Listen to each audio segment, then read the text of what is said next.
Okay, welcome back. Today is Monday, June 16th, 2025. And as always, I am Addy, and I have a whiteboard right here that I wrote. I decided that I needed to do something with the whiteboard. And so I actually spent time writing down what I wanted to do tonight. And then my wife comes in the room and she immediately asks me if I can move the whiteboard. Even though I spent all that precious time writing everything down, she asked me if I can move the whiteboard. Now, but so now she's behind me saying I didn't know. But anyway, my name is Addy, and I am happy as always to be here with you tonight. Tonight I have an agenda. Here's what I'd like to do. First, well, maybe not.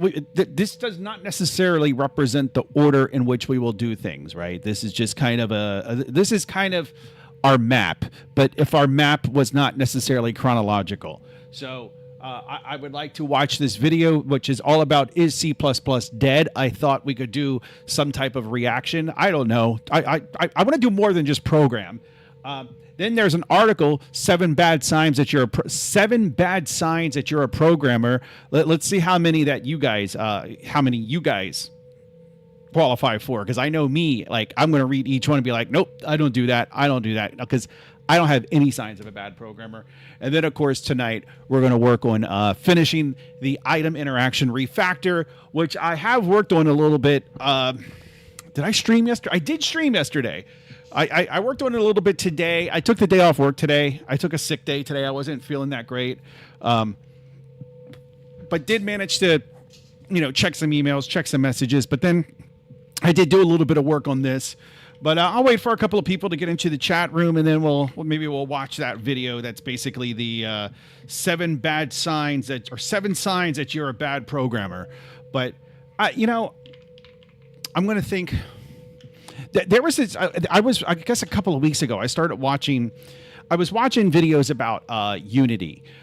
People who have written games giving advice on writing Unity games, and this one guy, and I realized, like, I had to remember. Well, just let me say what I want to say.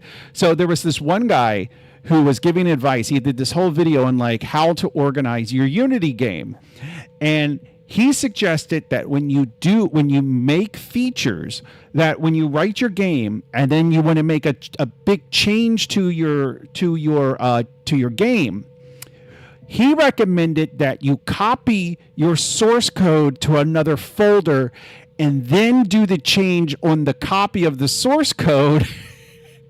And then when it's ready, you copy it back to the original folder. And I'm like, what? And then it's like I had to realize, like, some of the people making this video are like 22-year-old kids that have written a couple of games, and like, here I am, like, literally been programming longer than they've been alive, and I'm like, so I had to like remember who these people are creating these videos. But literally, the video is like, yeah. And one thing that I find very helpful when you want to create a feature, you don't want to muddy. Like he was like, you don't want to mess up your existing code base. So what I do is I'll create a copy of my code base, and then I'll write my features in this copy. And then when I'm ready, I'll copy my changes back to the original. And I'm just like, and I look in the comments, and everybody was screaming, source code! Source code! This is exactly what source code is for! So anyway, I'm going to assume that the article of... so Matthew says that doesn't make much sense. I assume it's just some kid that just didn't know about source code, right? It's just some young guy that's just like, because if you're just starting out, you don't know about source control. You don't know about, was I saying source code? But I meant source control. But like, you don't know about source control. You don't know. And so it's just some young guy who's just like young, naive, beginning, and he's trying to make videos. And so, yeah. But yes, that's why we have branches and source control. That's exactly right, Matthew. Yeah. So, I wish I could find that video, but just but it was funny because like in the comments, everybody, like literally every comment was source control. Somebody tell this guy about Git. Somebody introduce this guy to source control. Source control. So anyway, yep. So Matthew, welcome back, and then welcome back to anybody else that is here. Is there anybody over checking the mobile stream? Is the mobile stream active? No, it's active. Oh, I did something on. There we go. Okay, now there we go. Okay, all right. Oh boy, but yeah. So it's been one of those days. I had trouble I had a lot of trouble getting to sleep. No, I didn't have so much trouble getting to sleep. I had trouble staying asleep. I woke up at like 2:30, never really got back to sleep, so I actually ended up getting out of bed at 4:30. And then at around 6:30, I just wasn't feeling it. I didn't feel well.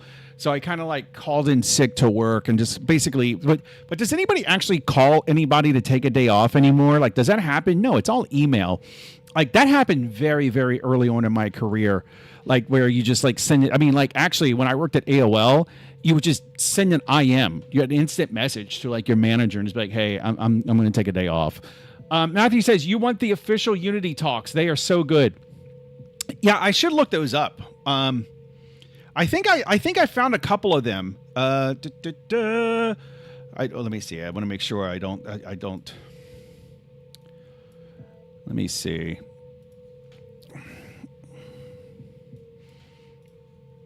Oh, look at this good-looking guy with his new video. It just came out 2 hours. Oh shoot! I didn't do a thumbnail for that video. Oopsie. You know what? I got to do a thumbnail for that video. All right, I'll do it in the morning. Don't worry. I'm not gonna bug you guys.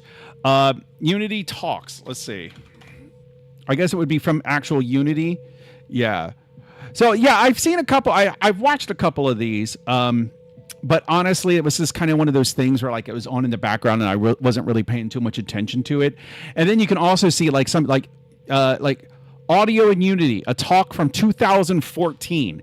Now, I would imagine some of that is still relevant, but I can't imagine how much of it exactly is still relevant. A talk that done in 2014.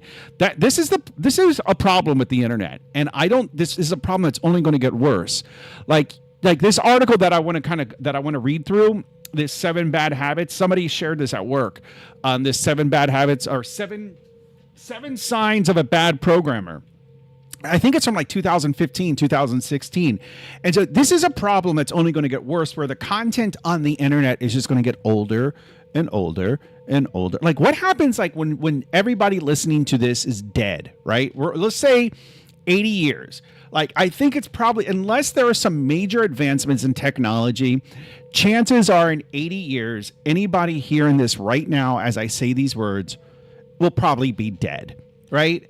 So in 80 years, how, like what are I forgot what I was even going to say. It's just like how much junk is going to be on the internet in 80 years. It's only been 20 years of YouTube, and already like we're getting results from Unite Australia in 2014. So results that are 10 years old, and this is only after 20 years of YouTube. Stuff by Max. When you said our game, technically I own the game. So where is my share?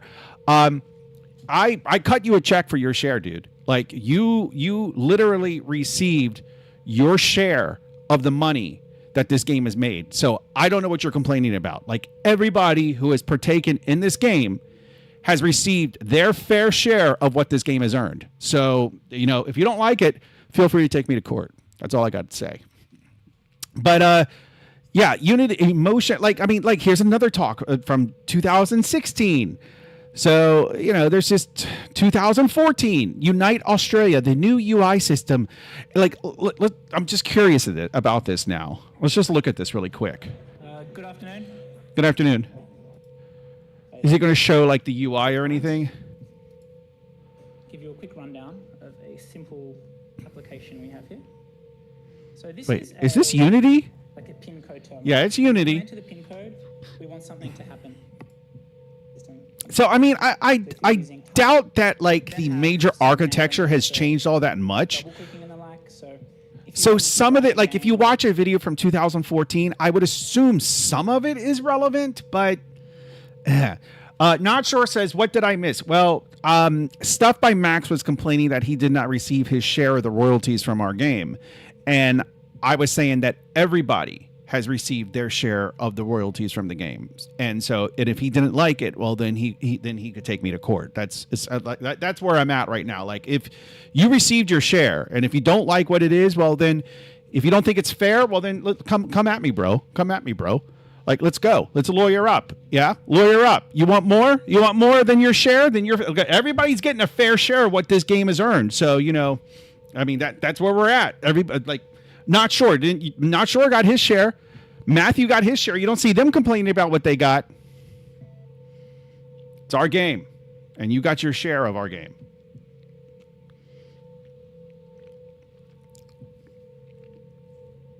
One thing I did find, this kind of reminds me. There's this. There was a website.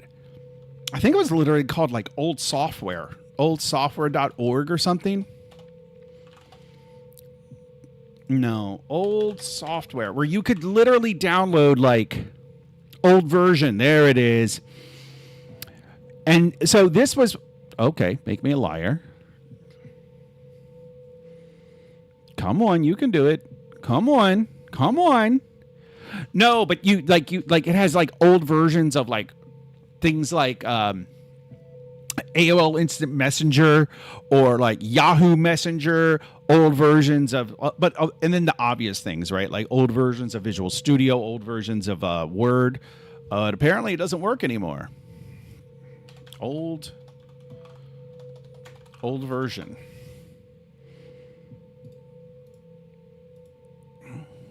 Am I on a...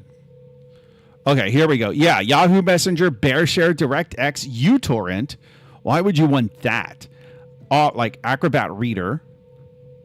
Just trying to see if there's anything interesting here. Evernote. Remember Evernote? Did you guys ever use Evernote? Evernote was cool for about a half hour. For like an afternoon, for like an afternoon, I was like, this is totally going to change my life.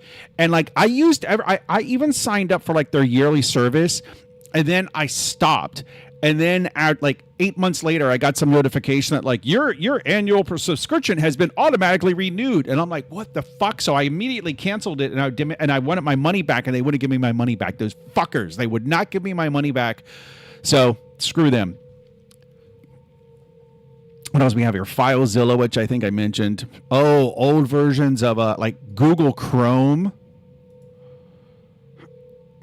How far back does the... Oh, wait. No, that's the newer version. So it goes back to the beta. I kind of want to try installing it. It's probably going to like really mess things up if I try installing it. But okay. Got to be careful here. Like... Because this is like one of those sites where they mask the download button, where like you're actually downloading like, 6,000 helper tools and 6,000 toolbars for your browser. Okay, here we go. Google Chrome, that looks legit.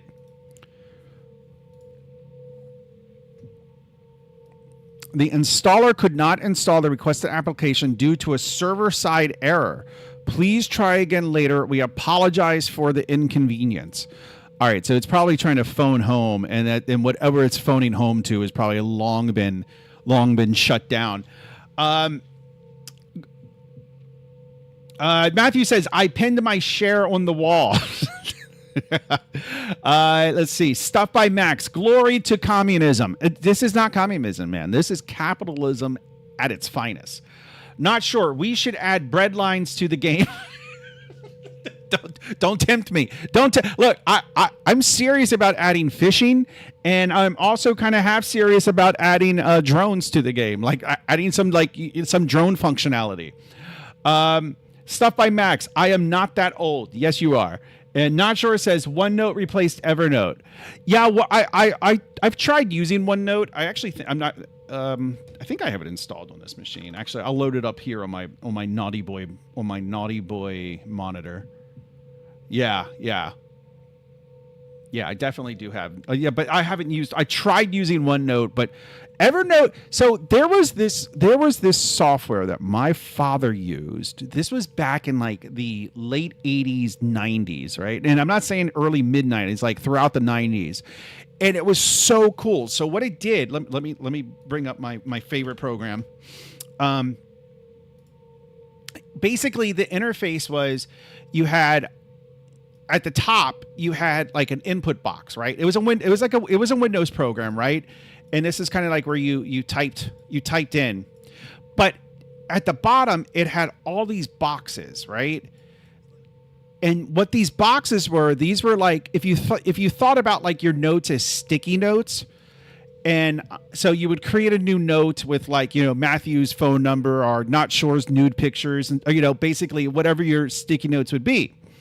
And then you would put text into them and then you would save them. But the best feature of this program was when you typed, if I typed in an in, basically what would happen is that all of the things that didn't have an in would go away. They would all get erased. So now you would be left with a subset of the boxes. And then if you typed in an O, right, then more boxes would disappear until you just had and basically the longer your search string, the more you would narrow down your search. And I just really liked that interface. That interface. And so I remember I pinged my dad. This was probably like 10 years, 15 years ago. I pinged him. I was like, what was the name of that program? And he told me, and he's like, but they don't make it anymore. And then he was like, try Evernote. And he's the one who kind of turned me on the Evernote. Actually, but I should ping. You know what? I'm going to ask him. I'm going to write him. What was the name of that note program you used in the office back in the 90s? Where every goddamn stream he calls me, where you typed in the note you were looking for, and it showed less and, or is it fewer and fewer boxes, fewer and fewer boxes that represented your notes. I want to see what the name of that program was, because it was such a cool little program. And actually, David's phone call reminds me that I'm going to send the link out to a couple of people. So let's see. I'm going to send it to my friend Robbie, who never joins, my friend Justin. I'm going to send it to David, of course. And then I'm also going to send it to Lisa. All right. Yeah, I think breadlines would be a good idea. Stuff by Max says, edit. Finance Bro, just stopping by before going to bed. Hope you're having a good stream. Thanks, Finance Bro. Good to see you. Not Sure says, that sounds like a program made by David Geltner. Was it called Scoopware? I don't think so. Let's see if Grok can find it. There was a note-taking program. It might have been a DOS program, now that I think about it. In the 90s. Maybe it was Windows or DOS or both. But I remember when you wanted to search for a note, you could type into an edit box, and it would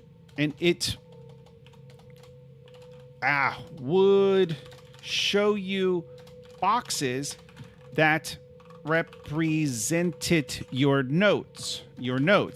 And as you typed your search string, fewer and fewer notes would appear, which allowed you to search for notes in a visual way. Let's see if Grok can figure it out.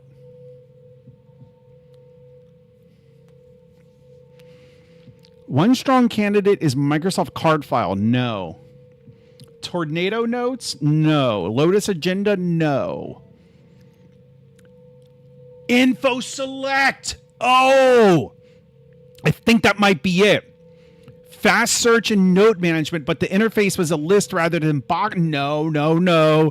I think it was Info Select. Oh, I think that was it. Info Select GUI.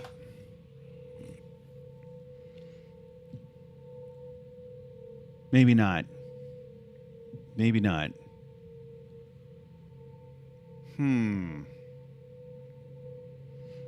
There was a DOS version though.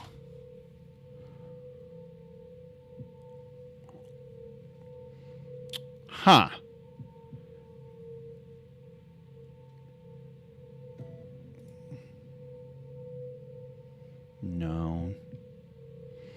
No. Info select screenshot. Now I really want to see this. Sorry. All right.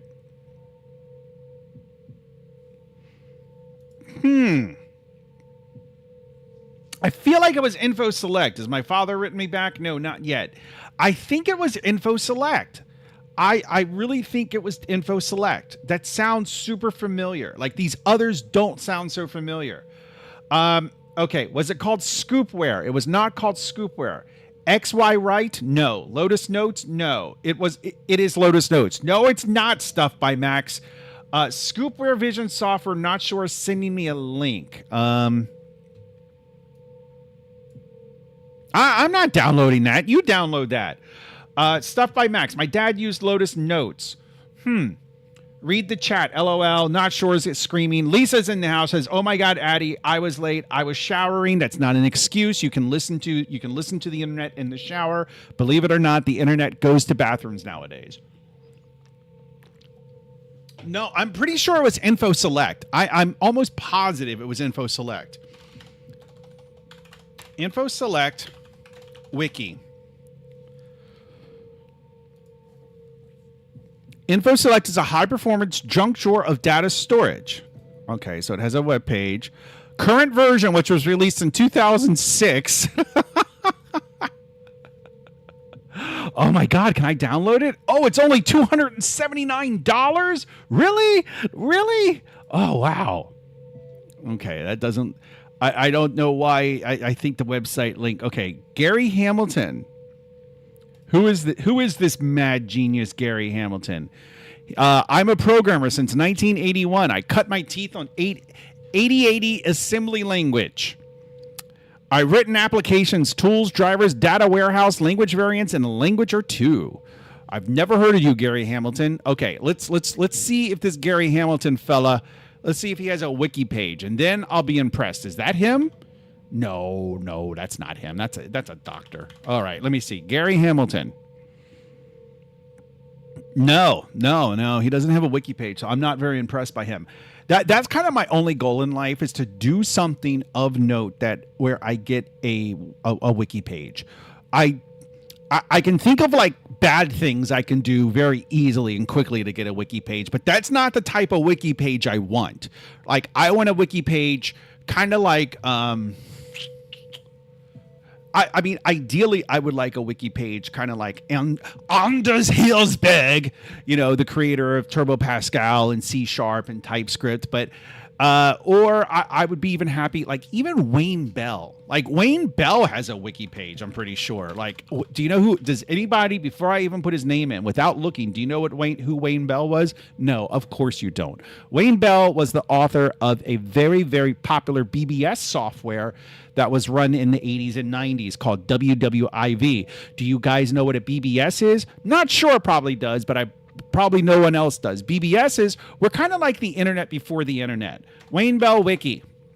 Yeah, he has a wiki page. It's not a very long one, but this is fine. Like, I would be happy if I did something of note that just was like, if my wiki page was like 2 paragraphs and 2 sentences long, I'm fine with that. Like, I'm fine with that, right? Now, I don't know. So, maybe this game that we're writing, this game where Stuff by Max is not happy about his share, maybe this game is my ticket to a wiki page. Maybe. Addy, that was a pop-up. Well, I don't care. I'm not downloading it. Also, you use ad block? Nah. I raw dog the internet, dude. I totally raw dog the internet. Like, I don't even use. I have Microsoft Defender on the most quiet setting possible. Like, I constantly have warnings. So what you see my second monitor over here on the right hand side. See here, look, there's this whole other, this is a little behind the scenes. So here's the monitor that you guys see right? And then I have this monitor over here, right? It's a vertical monitor. But on that one, that's the main monitor where I have all of the like the warnings, everything it pop like all the time. It's like, whoa, man, like Microsoft Defender here. I'll show you. Like virus and threat protection, exclamation point, because it's turned off. App and browser control, exclamation point, because it's turned off. Oh wait, the firewall. I'll leave the firewall on. The firewall's fine, but like I don't like. I have never used virus software. I have never used antivirus software. And one time it got me into trouble. And I have been using the internet since the 90s. And I ran into trouble one time with a virus. And that was my own stupid fault because I'm impatient and I don't like to read things. So I just sit there and I click and I click. My friend Gabe and we would always say that you could put virus writers out of business all you needed to do, the only thing that an antivirus software had to do was disable the OK button. That's it. Like, disable an OK button. Just disable it. And that way, nobody will get a virus, ever. Where am I in the chat? I know it does, but I wouldn't have been able to say hi, silly, says Lisa. Not sure. Cupertonic desktop search. No, I'm pretty sure it was Info Select. I'm pretty sure we solved that mystery, Info Select. Everything by Void Tools, X1 Search, Doc Fetcher. No, dude, it was Info Select. I am like I'm pretty positive on this. Info Select. Let's see. I can even picture the box because this was back when you had to buy software in a box.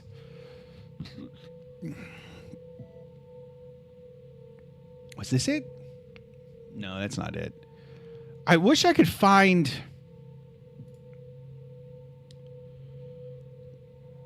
That sucks. Info Select DOS. Not DOPS, DOS.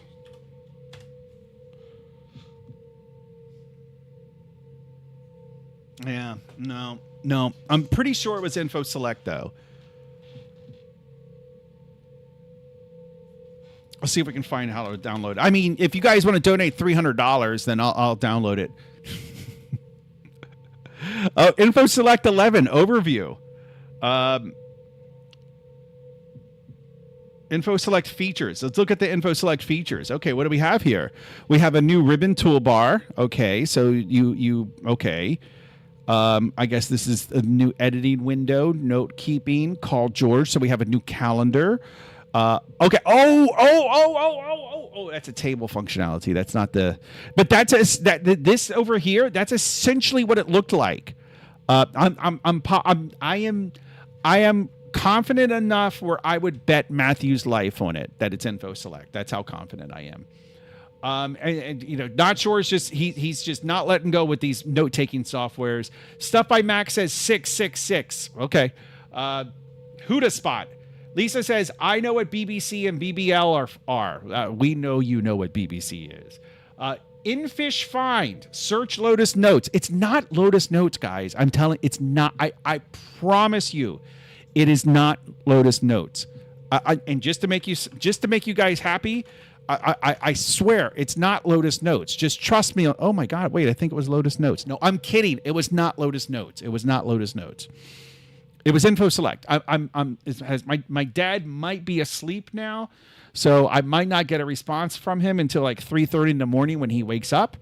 Because my dad, he likes to get up really early. Like my dad gets up a little earlier than I do. I get up early. My wife gets up. My wife gets up at 4:30. I usually get up around 6, 5:30 to 6. My dad, he gets up at like 4.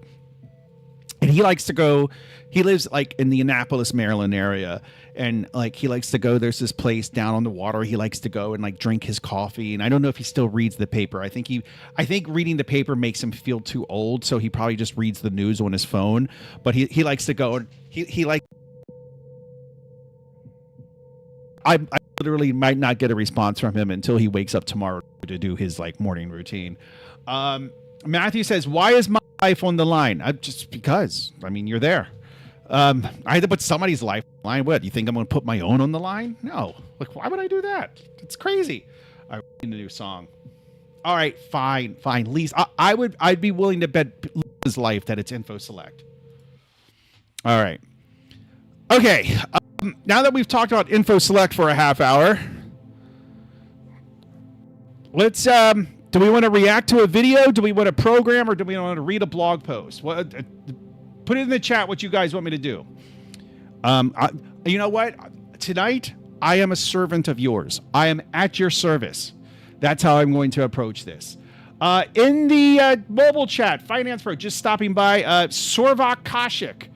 And then Muhammad Haydar says, hey, you worked with Rust before? I've never worked with Rust. I've played around with Rust, but I've never done any serious work in Rust. I know a little bit about Rust. Like, I know, for example, that like all the variables by default are constant, which I think is pretty awesome and a great idea. Something that I wish C++ would have done, but that ship sailed.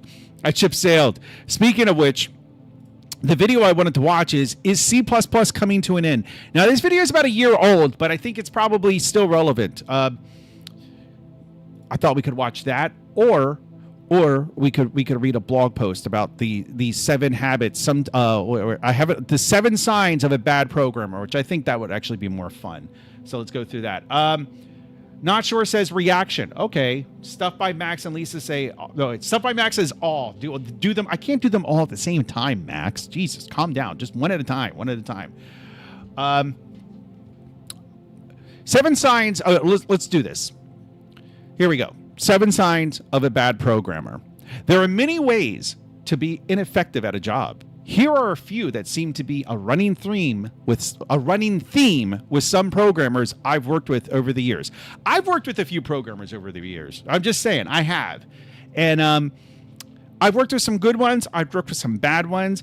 I've worked with some mediocre ones. I worked with some that I thought at the time were really awesome, but now in retrospect, I'm like, well, they were just kind of coasting. And I've worked with some where I thought that they were bad, and they were good in retrospect. I think when I was younger, it's interesting. I guess about 5 years ago, I realized, because when I was early on in my career, there were all these like older programmers that I kind of looked up to, because you look at these older guys as like these like guru, kind of like these old guru type of guys, and then I realized a few years ago that like I had become one of them, which was like, I'm not that old. But I had become one of them. It is like I had become that which I had sought to become, or whatever. Okay. I'm a software engineer, not a programmer. I don't know that I've ever heard anybody tell me that. You know what they're like. Mechanical keyboard in the office. I've never really worked with I know the type of person that, okay, mechanical keyboard in the office, can't make a stand-up because they were thinking about the problem. It's 5 minutes to mention what you're thinking. But it's stand-ups. I hate stand-ups. The thing about stand-ups is, if you read any like agile practice book, which I've never done, but if you ever do, your stand-ups are supposed to take no more than like 30 to 60 seconds per person to give an update, and managers are not supposed to be in them. I have never worked for a company that did stand-ups where a programmer consistently took less than a minute to give their update, and I have never, ever been at a company where there weren't managers in the stand-up. Because what happens is because the stand-ups, they turn into status updates for the managers. That's not what a stand-up is supposed to be. It's supposed to be kind of a status of like, I don't need help or I do need help. That's kind of how I think about stand-ups. But they always turn into, oh, the manager's here, so I have to tell the manager what I've been working on. And that is the number one way to just ruin a stand-up.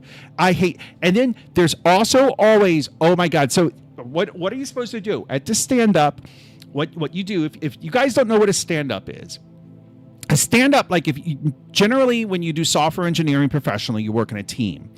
And generally your teams are supposed to only be about 4 or 5 programmers max, maybe 2 or 3 testers, and maybe 1 or 2 other people that come to the meeting. None of them are supposed to be a manager, but they often are. And so the purpose of a stand-up, it's either like a daily or a semi-daily meeting where you go around the room and each person kind of says like, yeah, no, I'm still working on that feature from blah, blah, blah, and no, I don't have any blockers. Or, yeah, no, I'm working on that one feature and I had a question about such and such in the parking lot. And so the parking lot is what takes place after everybody has given their update. You go through person by person that you go through. You're supposed to have a scrum master, the person who's running the scrum, the stand-up. Go through, and then you always have that one. And like what happens? Because most of the times like, yeah, no, I'm just still testing this, or I'm still working on this, or I should have this done by today. And then, okay, do we have any parking lot issues?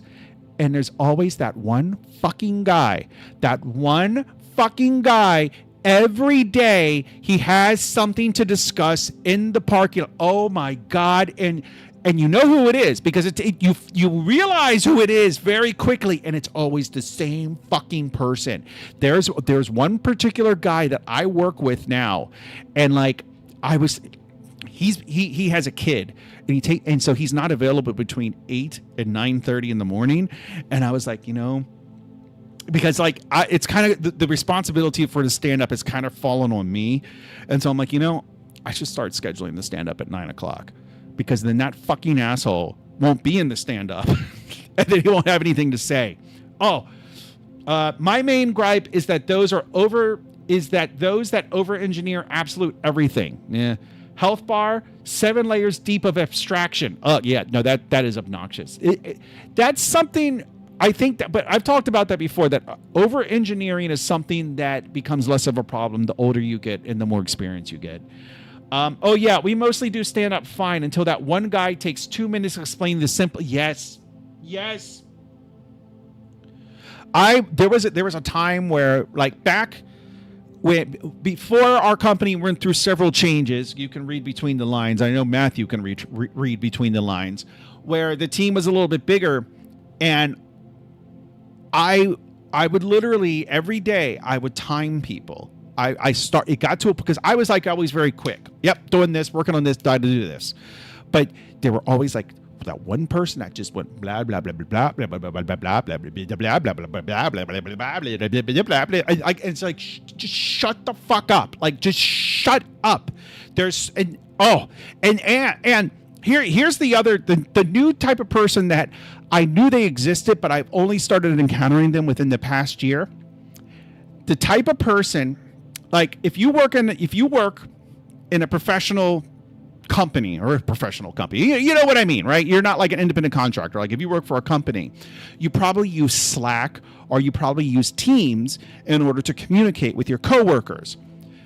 But then you have that one fucking guy. What do? You got to ask him a question. You're like, oh Jesus, I got to ask him a question. I know what that means. So you write him a message like, hey man, you got a minute? And then you hear the fucker's calling you. Like, what the fuck? Like, no, don't call me. Like, why are you calling me? And the thing about phone calls, it's like I can have 6 or 7 different text message conversations while still programming. I can do that. But one phone call, I can't do anything else except that one phone call. So don't fucking call me because you do not deserve my undivided attention like that. Matthew says, oh God, I have that too. The call guy. Yeah, I've got 2 call guys. Oh, it's terrible. Terrible. I'm not entirely certain how people can become so arrogant with 3 years of experience, but there you go. I don't know that I've ever experienced this person, actually. Perhaps a little more time. Maybe I was that person. I don't think I was, though. I might have been that person, like early on in my career.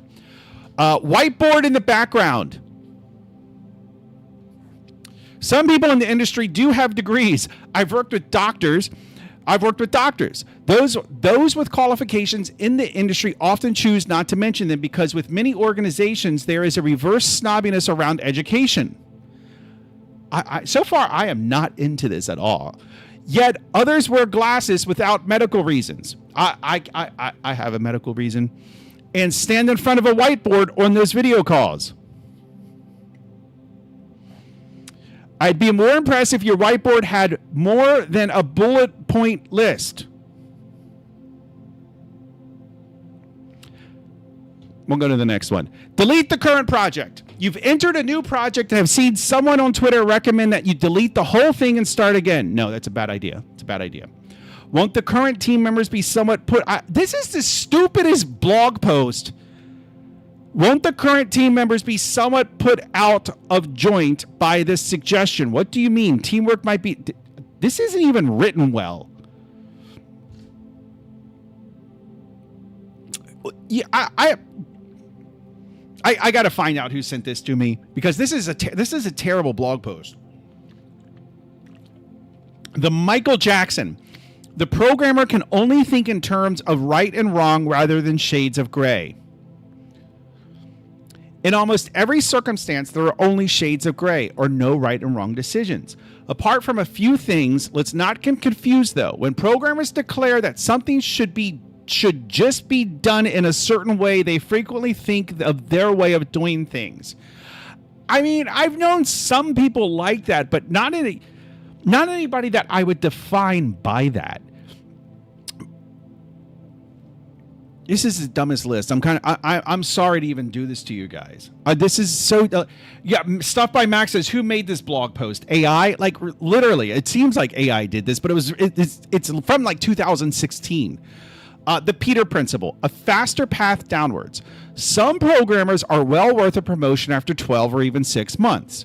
Yet it seems that many programmers feel that they are entitled to a raise and a new job title after a few months on the job. I did work with one guy. No, I don't think he nice guy, smart guy, not a good programmer. He was the type of guy that would do, I'm not saying he did do this, but I'm not saying he didn't do this, right? Like, he might have done this.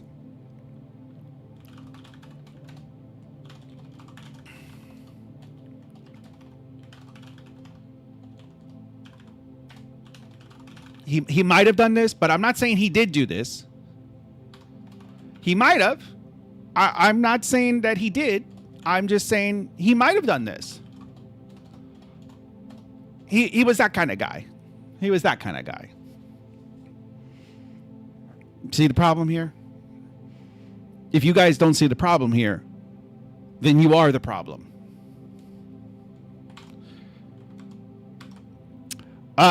But this guy I'm talking about, he ended up being like, he was like, I shouldn't bad talk him because he did get me my job, but this was like 15 years ago.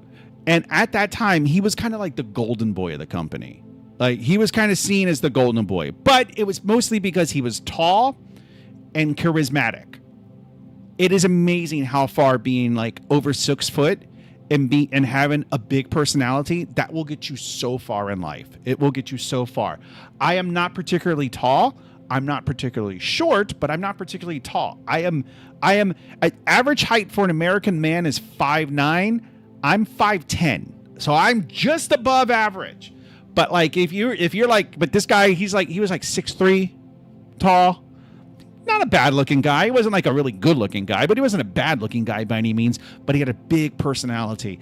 And women, like that goes a long way with women. Like personality, like women, like men are drawn into the boobs and the body and the butt. Like that's what, and like women, they're like, it's very rarely will you see like a 10 guy with like a 4 girl.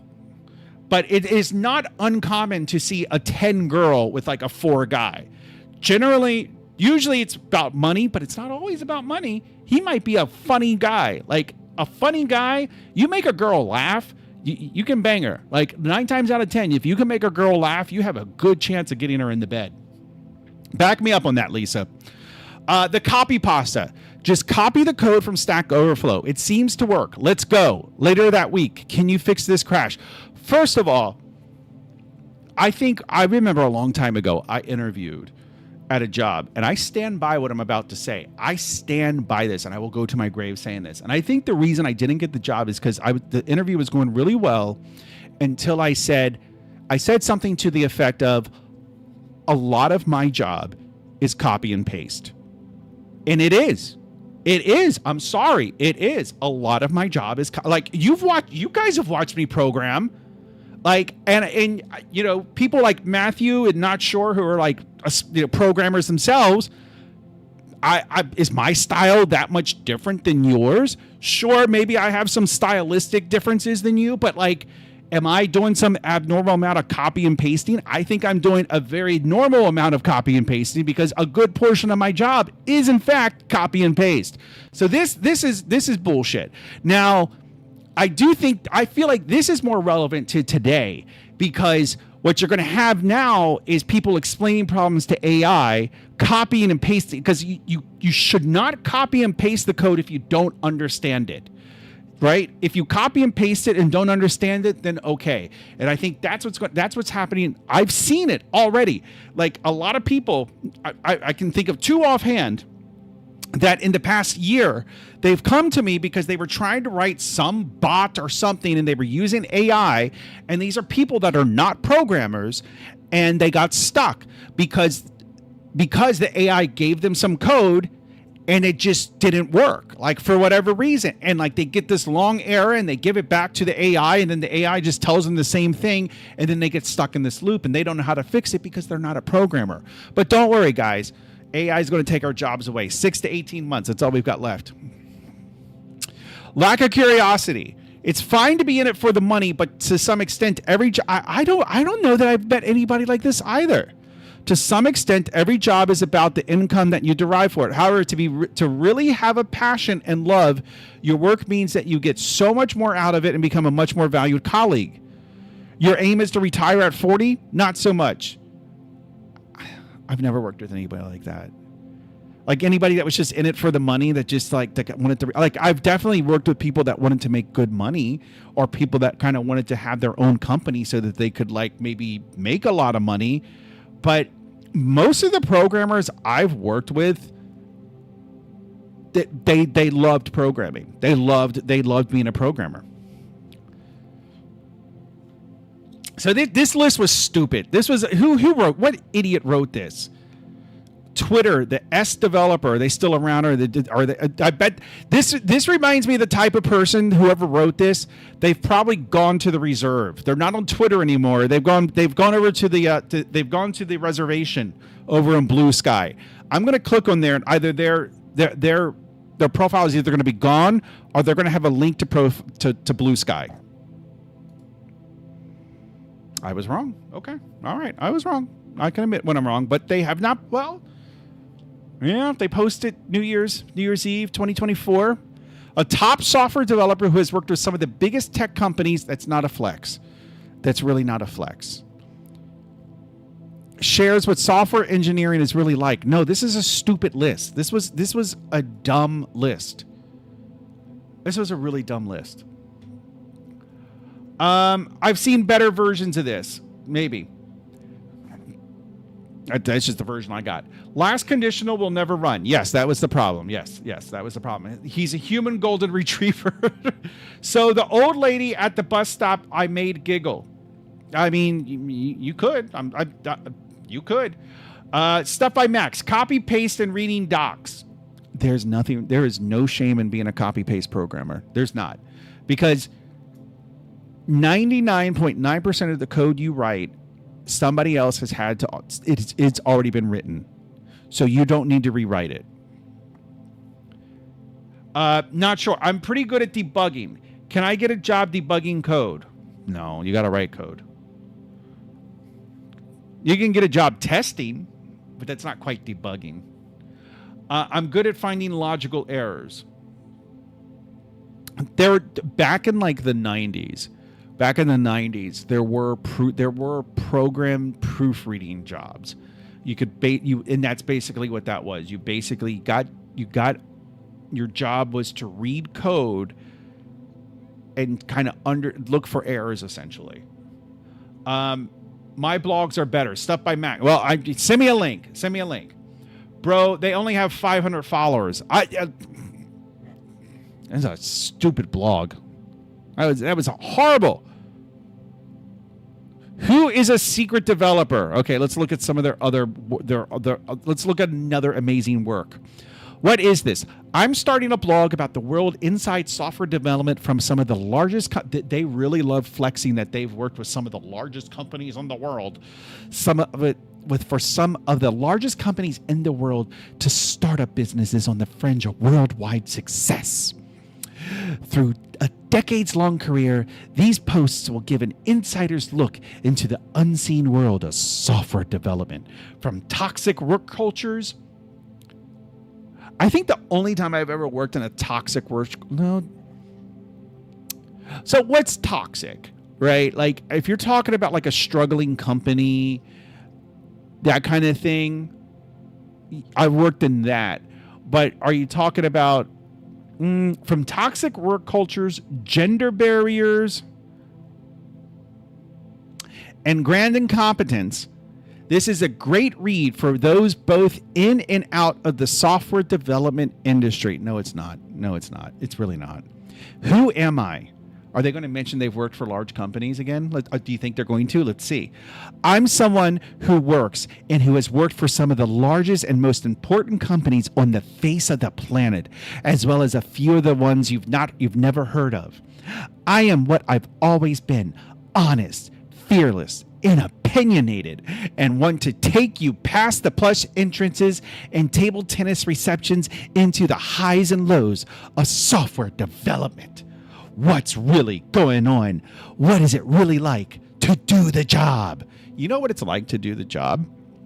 It's like sitting at a computer for several hours a day. It's like sitting on meetings where people ask inane questions and always have to say something because they listened to some podcast where the person on the podcast said, never leave a meeting without asking a question. It makes people know you're paying attention, and it makes sure you're not forgotten in the background. And it's also responding to inane emails, and it's also making sure that you give unrealistic deadlines because let me back up. Let me back up there. It's giving deadlines. You got to pad it, right? Like if how long is this going to take you? Well, it might take me a month. If you think it's going to take you a month, you're going to say a month and a half to 2 months, right? Like you got to pad it. That's what it's like. There's really not a lot of sexiness to it. Like the days of like having free food and free cafeterias, like maybe they still have that at Google. I think they even got rid of the Google. Like it's not sexy anymore. It hasn't been sexy for a long time. Is it a good job? Yeah, it's a good job. It's a very good job. I love it. But it's not like it's any like what's really going on? What is it really like to do the job? You sit behind a computer, you do Google searches, you spend almost as much time trying to find music to listen to as you do inside your IDE. It's not what is this? This is the most idiotic thing. Okay, wait. We already read that. The S developer. Some of the stories are humorous. Managers, product owners, designers, developers, and customers are in the firing line here, naming names, exposing behavior in and out of the office, as well as how software development has got here and where it might go. The secret developer isn't going to hold back. Are you ready for the ride? Oh, Jesus Christ. This is so unbelievably cringy. Oh my God. I feel like I'm like at a Kamala Harris rally with that. Like I'm wearing like a pink vagina hat and like a I'm with her, or like I'm with they them shirt. Oh, Jesus Christ. This is horrible. Ugh. I'm going to get canceled for that, aren't I? Stuff by Max. Developers.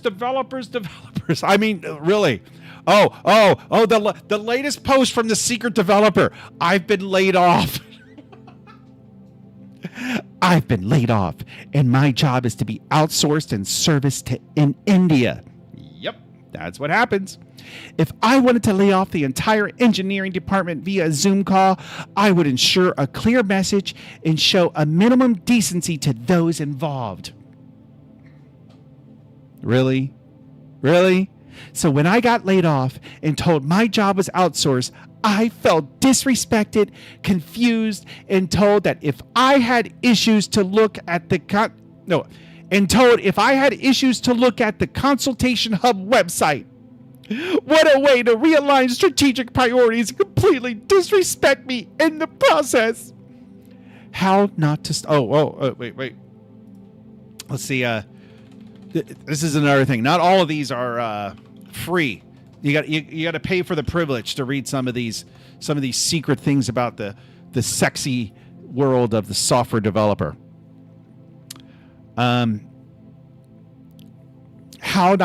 We were called into a morning meeting, and due to the fact we couldn't see all the attendees on an invite, I realized that this meant layoffs. That's the key sign. If you get an invite, like typically, now I haven't been, knock on wood, I haven't been laid off in a long time. Last time I was laid off was 2009, 2010. So it's been a long time. But I know, like, from the company I work for has gone through layoffs. And I know from people I worked with that, like, the email usually comes the night before, right? It comes the night before. And if they're going to do it on Zoom, the email comes the night before. And it's a mandatory meeting. You have to go to it. It's a mandatory meeting. And exactly what this person said, you log into the Zoom meeting, you can't see anybody else in the meeting. And it's basically a quick meeting. So if you get an email the night before of a mandatory meeting for the next morning at like 8 or 9 o'clock in the morning, sleep in because you're getting laid off.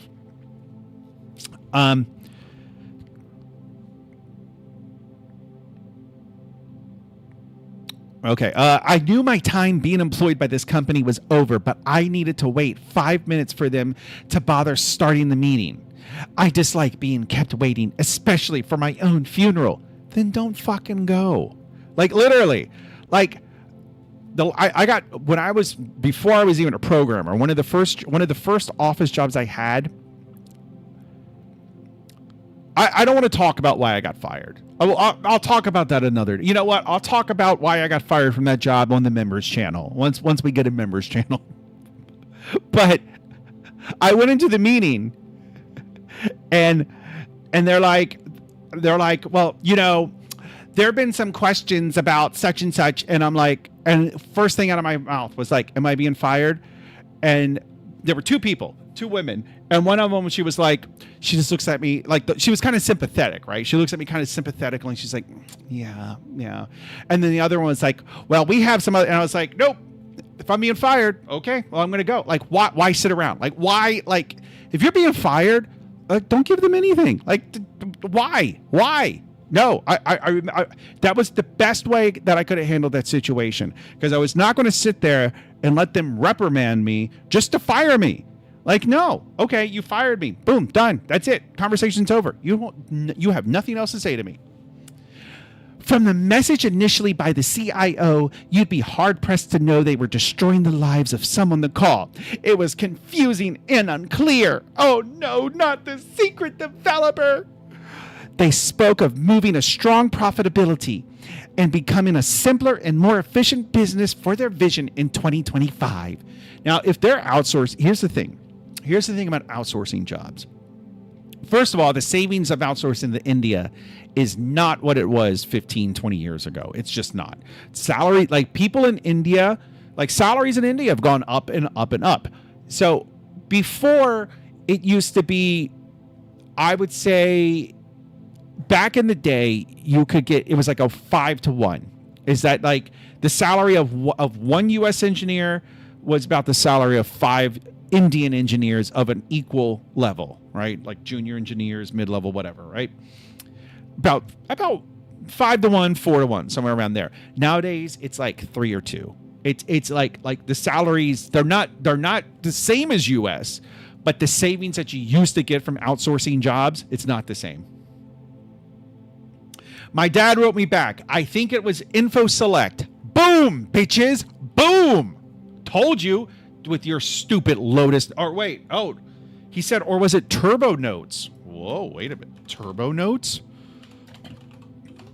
Was it Turbo Notes? Wait a minute, boys. This sort of a whole new Turbo Notes? Turbo Notes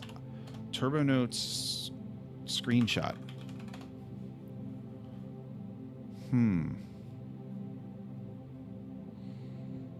Wait, was this it? Oh, wait. No, that's something else. Huh. All right. I don't know. I think it was Info Select. I'm sticking with Info Select. But anyway, yeah, outsourcing, it's not the same savings it was. It's not, but also, I mention on this stream, oftentimes that I'm old. I'm old, okay? I'm old. I get it. I'm old, okay? I'm not old. I remember this old guy that used to run this diner that I used to go to, and I remember he was just outside smoking one day, and he looked really down. I forget his name, but I knew his name at the time. But I was like, "Hey, like, what's going on? Why are you look so down?" He's like, it's because I know I'm not young, but I'm not old, but I'll never be young again. And I was like, damn. And that's how I kind of feel, right? But the point of that is I've learned a few lessons. I've learned maybe like one and a half things about women. She's sleeping. But I've also learned that more times than not in life, you get what you pay for. That is true for so many things. You get what you pay for.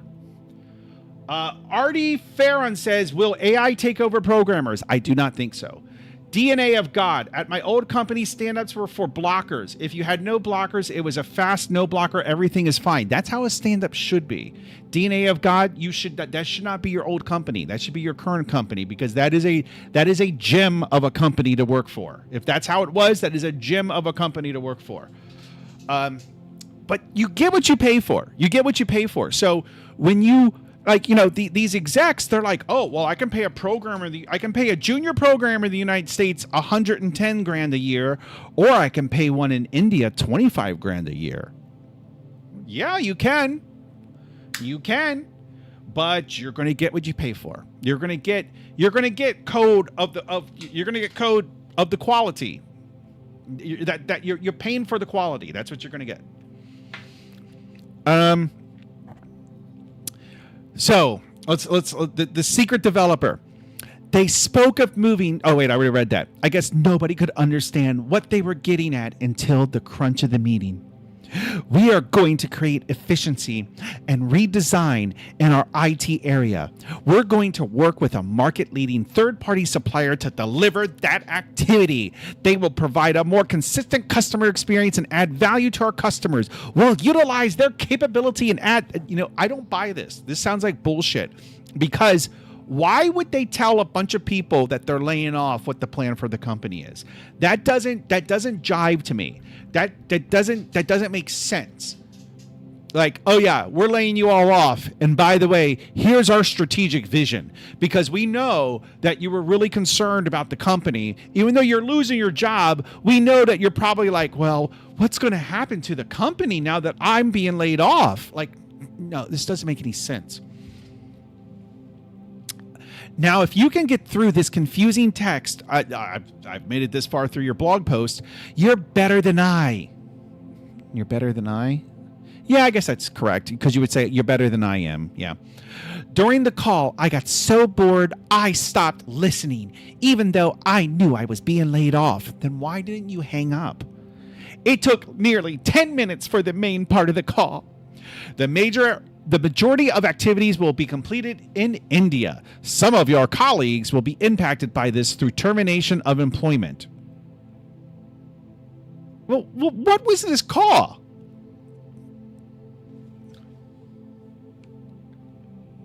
This call doesn't make any sense. Was it like a company meeting, or was it like this call literally makes no sense?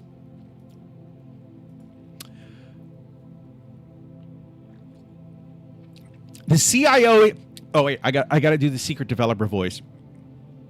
The CIO explained that some employees would join an exclusive club of retained specialists responsible for cleaning up after the new third-party contractors in India. Would I do that? Well, it depends on what the terms are. I might do that. Like, retained specialists. Like, would I be a contractor? or are you trying to like keep me on staff and lower my salary? Because if that's what it is, then I'm quiet quitting. Like I'm quiet quitting all day. Like you're like, if you're gonna like be like, okay, look, we're not laying you off. We're just going to like reduce your salary and pay and change your job function. I'm like, well, I'm going to start looking for a new job, and I'm not going to be paying much attention to this one. Like a lifeguard at a beach that's already underwater. Oh, wait. Like a lifeguard at a beach that's already underwater, that wasn't a job I fancied. The lack of simple human decency was stark. Have you never been laid off before? I've had to fire people. I've been fired, and I've had to fire people. It sucks on both ends. Like, there's humans on both sides of that call, right? And yes, I mean, yes, you're going to, like, naturally, we want to have sympathy for the person getting laid off. I understand that. And 9 times out of 10, that is where the majority of your sympathy is going to be. 99 times out of 100, that is where the majority of your sympathy belongs, is with the person getting laid off. But there's humans on both sides, and it sucks. It sucks. It sucks telling somebody, like, hey, this job that's been paying your bills, that, like, you know, it's paying for your kids' college, it's paying for your mortgage, it's paying for your health insurance, you know, because maybe your cancer, maybe your wife has cancer, maybe, I don't know. People have all kinds of situations, and now you got to tell this person, like, your major source of income, it's going away. That sucks. And there are sociopaths that get off on it, but it sucks for most people to have to do that. So what do you want? But what do you want them to do? You want them to, like, give you a hand job or something? Although I kind of suspect this is a woman, but I guess women can also get hand jobs, just a different type of handwork. I'd hear more about what was happening throughout the day. No, I would. No. You're gonna fire me and then tell me more news will be coming throughout the day? Like, I'm signing off. Like, well, I guess if you're calling me with information or emailing me my personal email, but I'm signing off. But it was the reasoning for terminating us that really got me. I appreciate that today's announcement will be very difficult for many of you, and we haven't taken any of these measures really lightly. It's all part of restructuring and growth going forwards. Okay. For growth? As you'll see if you read more about my termination from this company, the reason they gave for these job losses changed over time and were not consistent. Well, I'm sorry, they don't owe you anything. They literally do not owe you anything. Like, you're fired. That's all they owe you. Like, they owe you no explanation. They owe you no reason. Sadly, they owe you no notice. That's just how it works in the United States. But you know what? That is why I say, if you're going to quit a job, absolutely do not give notice. You quit. If you want to tell them you quit, you tell them the same day. Effective immediately, I am resigning my position with ABC Company. Like, whatever, like, because they will not give you notice. Very rarely will they give you notice. One job I've gotten notice at, I got like it was like 30 days notice. But very rarely will they give you notice. Normally it'll be same day. You'll get laid off. So that's why I'm like, if you're going to quit a job, 2 weeks notice, fuck that. No. But you know, in India, do you know what's standard in India? 2 months notice. Some places will even do 3 months. Like, some people will do 3 months notice. It's ridiculous. Let me catch up on the chat. What do we got here? Oh wow, we got a bunch of chat. Matthew, last job I had an unscheduled call, loaded up. HR lady was also there, knew immediately. Yep. Why would you stick around? Razman, the Singleton man's in the house. Thank God near outsourcing exists. I get paid about 1/2 American salary, but in Mexico, that 1/2 is a lot. Yeah, but you live in Canada. Stuff by Max is talking to Not Sure quite a bit, and then apparently we found Stuff by Max's GitHub. Stuff by Max, nice. There's a link to the main site which directs to blogs. Not Sure and Stuff by Max are having a conversation. And then, okay, Not Sure says, I would hire this person just to be able to fire them.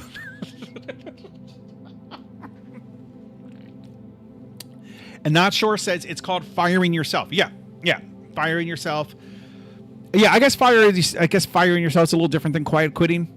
Either way, but either way, like if I'm not, I would. What, honey? Are you coming back? What's wrong?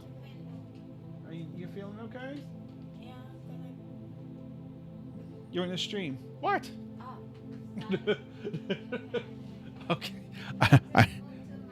Okay. What do you mean your room? She loves calling the bedroom. She's like, I'm going to my room, and it's like, I sleep in there too. Like, actually, my bathroom's in there. Well, okay. The bathroom is attached to the bedroom. You get your mind out of the gutter, you animals.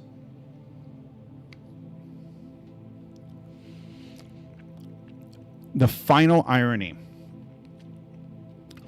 Imagine if the efficiency had been applied to this call. The final insult was the sign-off. Thank you very much for joining this call, and thank you for your... They cut themselves off at the end of the call. Just gone from the call. I still wonder what I might have been thanked for as I entered a spell of unemployment. Conclusion. Being late to your own meeting about the end of someone else's career, it's peak don't care energy and quite spectacular. They don't care. They don't. When the CIO abruptly cut themselves off mid-sentence, it felt like the perfect summary of their respect for people on the call. Incomplete, careless, and dismissive. This person is absolutely a woman. I have no doubt that this is either a woman or it's one of those like new women. I guess you should be mindful of which company you ultimately work for. No company is going to care. No company will care. This is the first in a number of articles about my termination, what happened during the process, and what came of my job hunt. Stay tuned for all the information. Thanks for reading. And this was this person's last blog post. Were there any comments on this? Let me see. Who is the secret developer? No. Wait, that's not what I want though. Let's go over here. Okay, yeah. So there were none. Oh wait, that was pinned. So maybe it wasn't the last. Pinned. No, it was. It was definitely the last. It was the last one. Were there any comments on this? Oh, okay. I mean, she got a fair amount of responses. Cleaning up after the new third-party contractor sounds so familiar. I'm very sorry to hear. I'm so sorry to read this. What an ultimate shite way it was handled. Figures. Yep, I would say that this was either a woman or European. One or the other. That was I had an old girlfriend that was always a kind of like a joke we would always say, like with a guy. It was like, yeah, he's either gay or European. Sometimes it's difficult to tell the difference. Sometimes it could be either or. You never know. Gay or European. Never know. Quiet quitting is usually doing the bare minimum, like an office space. Yeah. Razman, my previous boss before coming to Canada, he was in India. He was shocked when I gave my 2 weeks notice. He was expecting 4 months. Yeah, no, Indians are like that. Like, it is bizarre. And there's a big problem in India because what will happen is, so you'll give your current job 3 months notice, and then you'll get a new job. Let's say it takes you 3 weeks to find a job, right? And so now, but you have this whole 3 month period. But what a lot of people will do is they'll keep looking for a job. No, they've got an offer. Well, let me see if I can get a better offer. So often, it is not unusual for a person's first day of work to come, and they just don't show up. It's also apparently not unusual for a person's first day of work to come, and it's a completely different person. Apparently that happens too. Whole different world in India. Stuff I Max says, nah, peak not care energy, definitely millennial woman. Yeah, no, definitely a millennial woman. I'm thinking it's either a millennial woman or it's a they, them. Not sure. Stuff I Max, check out this guy, Casey Moratan. You'd like him based off your blog. Casey is cool, Matthew says. Did some good stuff for The Witness. Never heard of them. Europeans don't talk like that. Europeans don't talk like that. It's mostly the French. Matthew says he does the daily stand-up show with Primogen. Not sure. Matthew, I was following his handmade. I have no idea who these people are you're talking about. Well, I sincerely hope that the secret developer, I mean, I guess now it's the secret unemployed. I shouldn't make fun, though. Being laid off does suck. It does suck. And I haven't had to look for a job in like 15 years. I'm terrified of getting laid off. I think, though, at this point, I could survive for quite a long while. So I'm not super concerned. It would still suck because I'm going to Africa in a couple of days. And I like traveling. And if I get laid off, I'll be okay. I'm not going to end up on the street. But I won't be able to go to Africa. I won't be able to go to Europe or anything like that. So I don't know. So it would suck to get laid off. But that's why this channel is going to become bigger than Mr. Beast. And then I'm just going to have all the money I need and it'll be good. Right? Right? Right? Oh, man. You know, I just realized something when I was doing... Oh, never mind. Okay. We might not be doing any programming tonight, boys.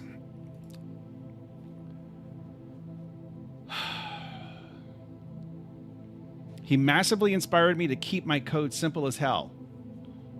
Who are you guys talking about? Casey Moraton?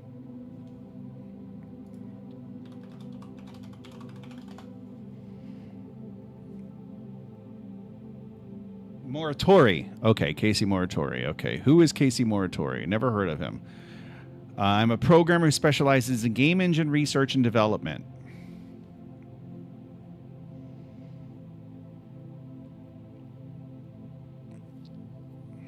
In-way linear quaternion blend and related techniques immediate. Okay, all right. Well, I mean, you know, it sounds like the real deal.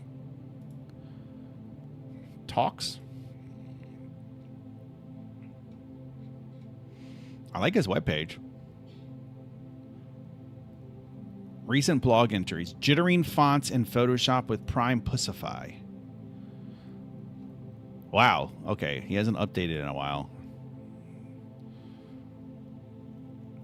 It doesn't suck to be laid off because it's a way to improve yourself. It sucks. It sucks to be laid off. And of course, you know, it all depends on what you take from it, how you react, what you make of it. Yes, you can look at it as a new beginning, a new opportunity, but it doesn't change the fact that it does suck. It does suck. And you can make the best of it. And it can turn out where actually getting laid off was a good thing, right? Because if you hadn't gotten laid off, then you wouldn't have found such and such opportunity, which wouldn't have led to this success and to vast riches and marrying a 26-year-old lingerie model, right? Like, yes. It doesn't have to, it doesn't suck necessarily, but it definitely sucks in the moment. There's no doubt about it that it sucks in the moment.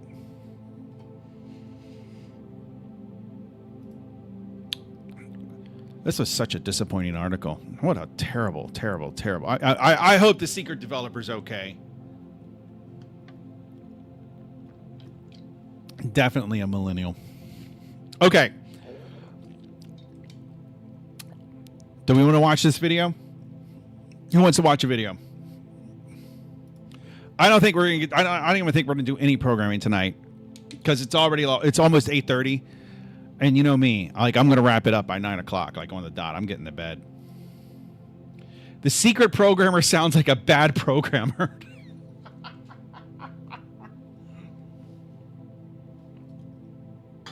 All right, Matthew wants to write some code. All right, I vote code. Okay.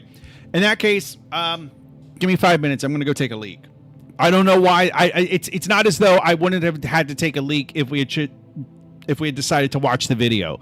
I still would have had to take a leak. So let me go take a leak. I'll be back. Just give me a minute.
All right, fellas, I'm back. Just give me a sec.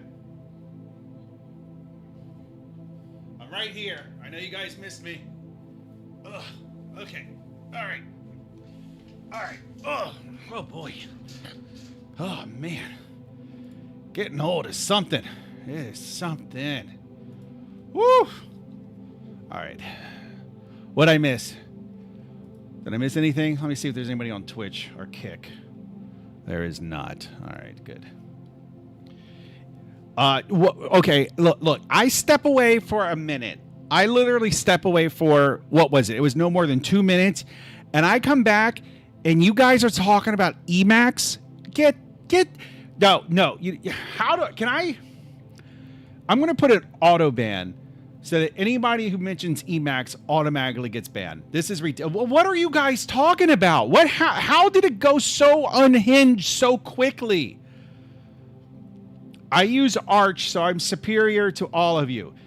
Casey uses we're still talking about Casey? Who's this Casey guy? Just, if you love Casey so much, why don't you go watch his stream, okay? Fine. He types like me. I found out I think Matthew's in love with this Casey guy. Like, he's like, I'm in love with him because he wants me to keep my code simple. I type like him. Like, what the hell? Emacs is great operating system, lacking only a decent editor. Although I kind of smash key. Oh, Jesus. Okay. No, I'm ignoring you guys. You guys disappoint me so much. Literally, you disappoint me. Talking about Emacs over there. You know what? You're all laid off. You're all laid off. Stuff by Max. He's the new CTO. Matthew, you're fired. Not sure you're fired. You're both fired. You guys, you're all fired. Matt. This guy Max, I like this guy Max. He's got moxie. Moxie. He's got moxie. So he's the new CTO. Okay, what did I want to do? All right. So what I had done. What did I want to do?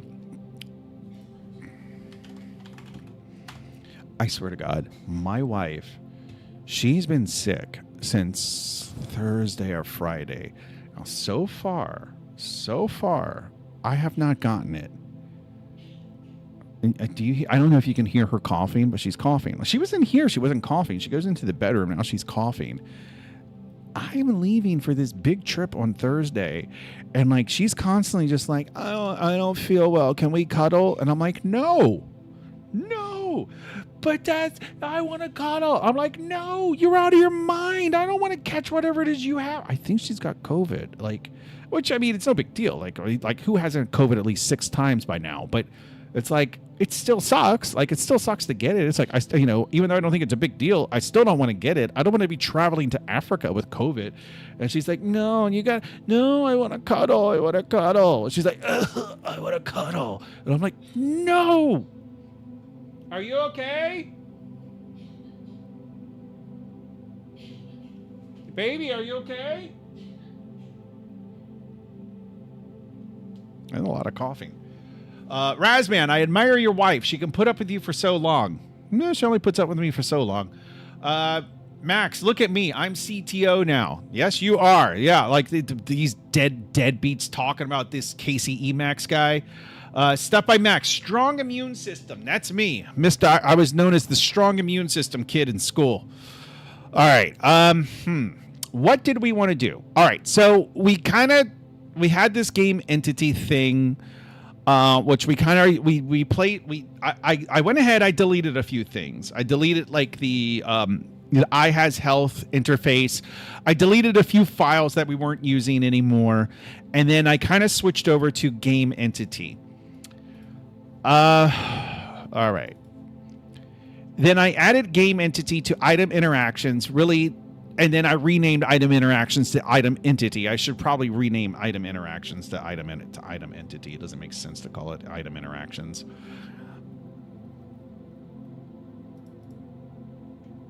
Let's do that. So, I mean, this is the thing. A lot of this is just kind of boring refactoring, kind of getting things in place. Where in the world is item interactions? I can do this. Item interactions. Item interaction. I want to rename that to item entity. And then I did run into it. So let me talk through a little bit of not where I'm really I'm not so much stuck, but just where I kind of got to figure it out. Okay. So this player interactor script, this is I've been rethinking things, right? Because a lot of this code, now to anybody, if it's your first time here, Max, this is my first Unity project ever. So I am by no means a game programmer, and I am by no means a Unity expert. This is my first Unity game ever. This is not my first game ever. I have written games here and there in my past, but I primarily come from a server, well, most recently server development, but I've done desktop development. But anyway, so what was the point of me saying that? Oh, okay. So here's when I started out doing this, I was like, I have these items. We have these items on this screen, or in this scene. We have these items, and I'll show a couple of these items. And we have compiler errors. Well, let's fix those before I keep talking. Okay, the AI put that code there, and I'm like, what? Does that make sense? Apparently not. So around the map, we have items. We have, like, right now we have a knife, we have a gun, and you can interact with these items. Obviously. Why is this so slow? This feels so slow right now. Hey, and Razman, you're not the only one with a wife that puts up with a lot, by the way. Not sure. He's the smart one. Okay, so we have our gun here, but this interaction, this picking it up, shooting it, throwing it, this is all done.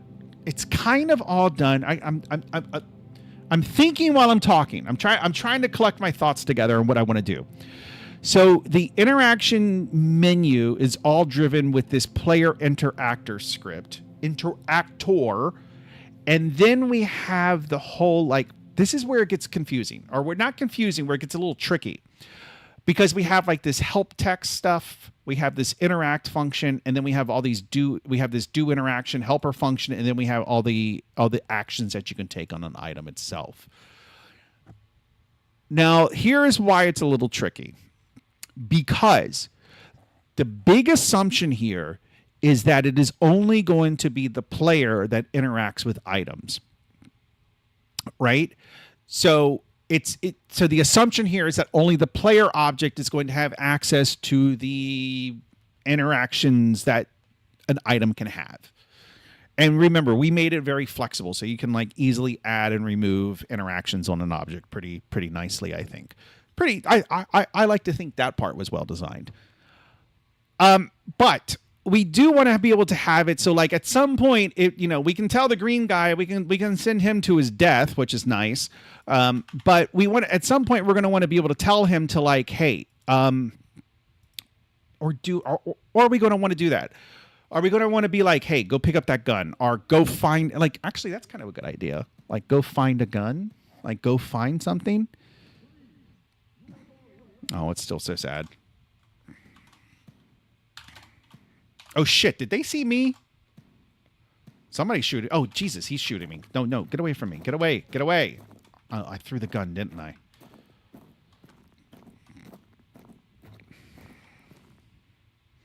Okay.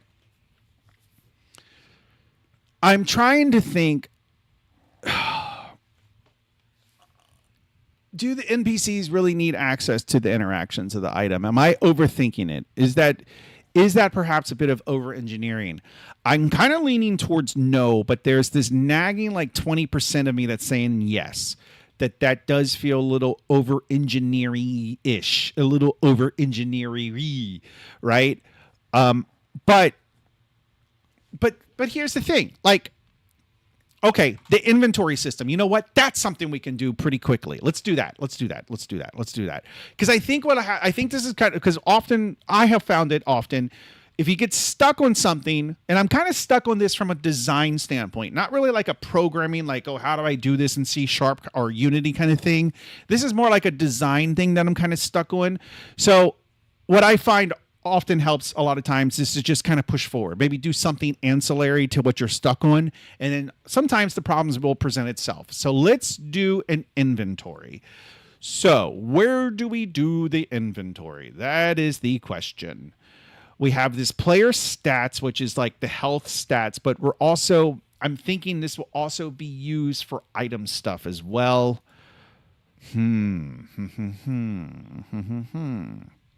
But we have this player this script, but this script is attached to the player interactor is attached to the camera, but the player stats, I think this is attached to the capsule. Let's look.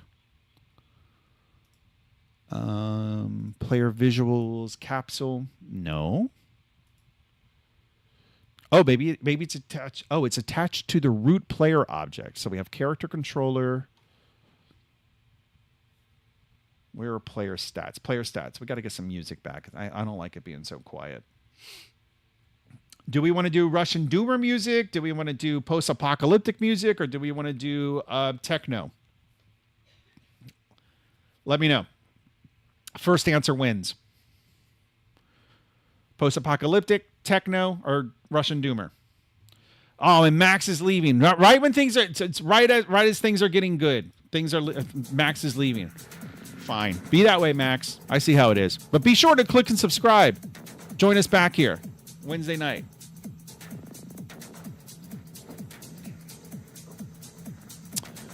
All right.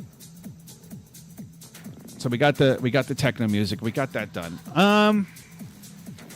So the player stat script. So I'm trying to think, do we want to have, okay, so we have this equipped item script. I think the equipped item script, I think we can morph that into an inventory system.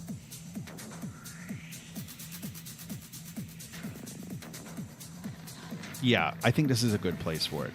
So the equipped item script, what this was what gets called when you equip because right now we don't have like we don't have a pick something up and put it in your inventory option. We have an option, it's just not implemented is what I mean. So, and what this equipped item script does, this is what's responsible for when you pick something up, for positioning it on your player character, and so that when you move, it moves, and like when you look up and down, it looks up and down. So that's what this script does.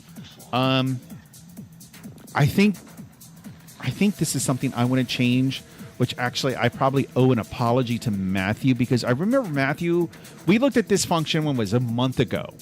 And I think, Matthew, you had a set equipped item, and I was like, well, just use the getter and setter. But actually, I think using a setter was a better idea. I mean, having an explicit setter function was a better idea. Let's do that right now.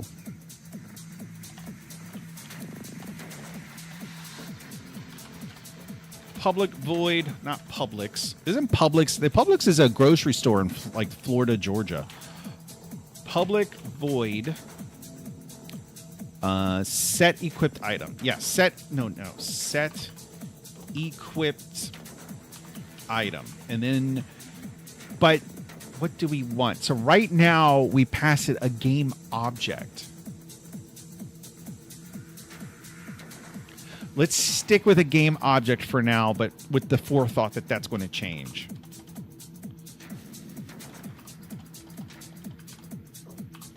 Game object item. Let's just put that for now like that.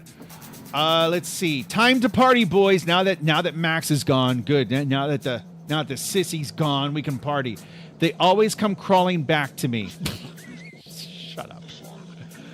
I wanted to check out that guy's GitHub. I should have checked it out while he was here. Like, what kind of stuff does he do? Now that he's CTO. Okay. Okay. Oh, damn. Well, hello. All right. Well, I'm not intimidated at all.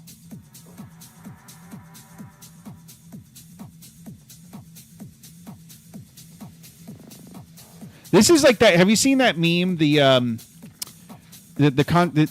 meme that's like me and the guy she tells me not to worry about meme. Like that's what this is, the guy she tells me not to worry about. That's apparently who Max is. Max is the guy she tells me not to worry about, apparently. Bash Theft Audio. Bash Theft Audio is a text-based adventure game implemented entirely in Bash. He's one of those guys. Okay. All right, that's cool though. But damn, his contribution, what is this? That's a neat little graph. I've never seen that little graph. Okay. All right, so set equipped item. I think what we do is we can basically just do this.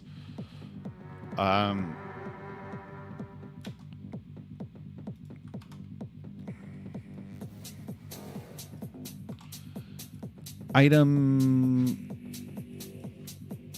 value will have no context, so I don't think value is used anywhere else. Everything else should be the same. So we'll let the compiler help us here, because what we can do is we can...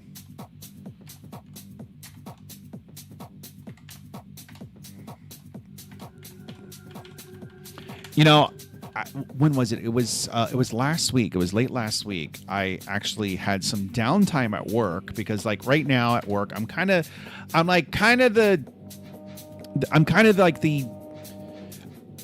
I don't want to talk too much about work, but not the head of engineering. I'm the head of engineering operations, where basically what that means is I don't have an MBA, so they don't want me to be the technical head of engineering since I don't have an MBA.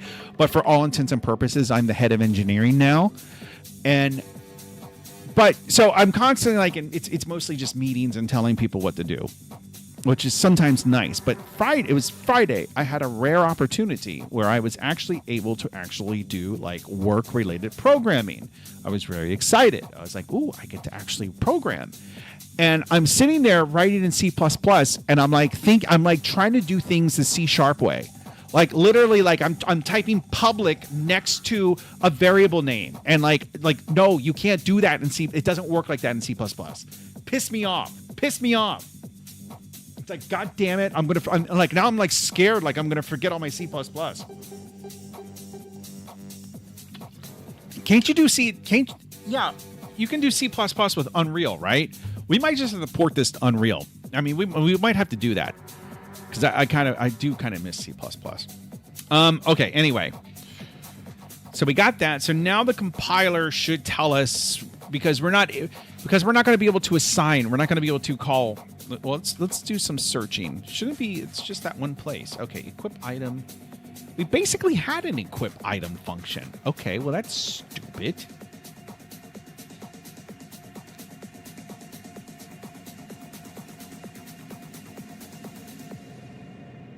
I think we can do better. I think we can do better here. I think what we're going to do, we can do this. Right? We can do this here. Easy, like that. If the current equipped item, easy. I feel like this is going to be creating other bugs, but that's okay. That's kind of what life is about. Okay, and then this. So then we do the whole equipped item, and then we do item interaction on equipped. Okay, and then we call on equipped at the end. Now we get rid of this function altogether. That should make for a slightly cleaner API. All right, easy. I'd prefer to write in C++. I would too. So we can run our game on a toaster or something. Shut up. This is why you no longer work for Dogfinger Studios, not sure. Which is the name, which is, of course, the name of the studio that this is all under, Dogfinger Studios. We're located in Paramaribo, Suriname. That's why you no longer work for Dogfinger Studios. So just keep that in mind. Equipped item does not contain definition. Okay, so equipped.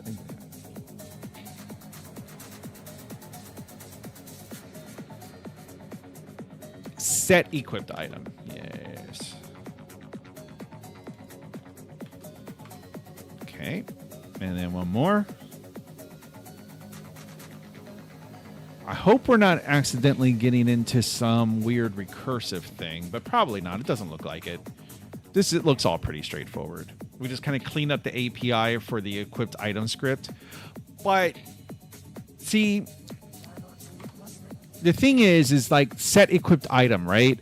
Like that's attached to the player because this equipped item script is attached to the player. But this should be generic enough to be on NPCs as well, because you should be able to call like green guy equip item, right? You should be able to call something on the green guy to equip a gun. So the little, wouldn't that be cute to see the little capsule running around with the gun and like shooting it? Like, wouldn't that be like the most adorable thing ever? I think that's a worthy goal. Okay, let's make sure this still works. Let's make sure that we can at least still equip items.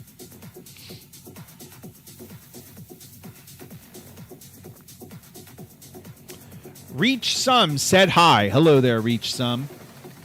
And still nobody on Twitch or Kick. All right. Okay, let's see. We can pick this up. We can still fire. We can still throw it. We can... That doesn't have a menu. I need to find the knife. Let's go over to the knife. Okay, and then I can equip. Okay, good. That still works. They haven't seen me. That's weird. I wonder what their range is. Okay, throw it. Are you going to see me? Okay, he sees me. Okay, they see me. Okay.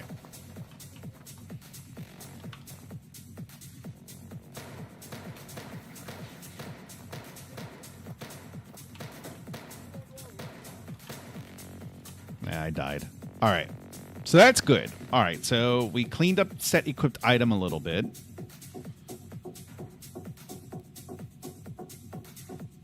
Yeah, you can see I deleted a bunch of files.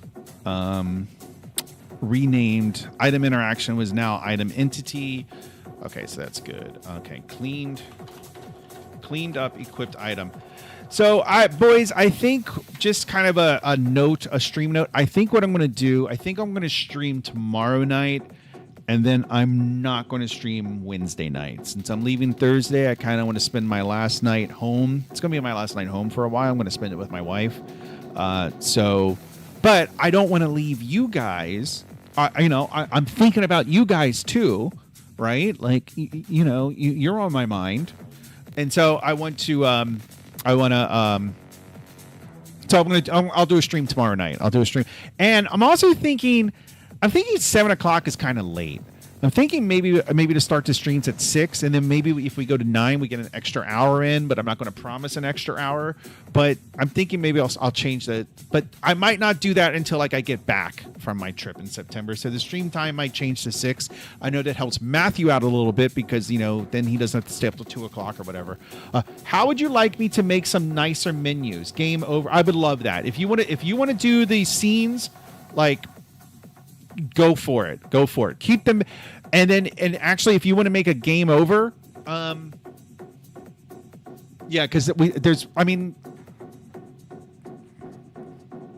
just you could put like a stub in for a game over screen if you want. I guess like a game over, and then like with a button to go back to the main menu. Like if you want to do that, that'd be great. And Matthew says that makes sense. Yeah, I assume you're talking about like the stream and everything, or like So I'll stream tomorrow night, and then after tomorrow night, I don't know when I'm gonna stream. Probably not until the weekend, and that's gonna be weird because I'm gonna be in Africa for a while, so I'll be 6 hours ahead of East Coast time. I was thinking that I might just stream at like 6 or 7 o'clock in the time zone I'm in, which means 1 o'clock here on the East Coast, but. We'll see, because I want to keep streaming. Consistency helps. Like we've built up a little bit of a crowd. So I think.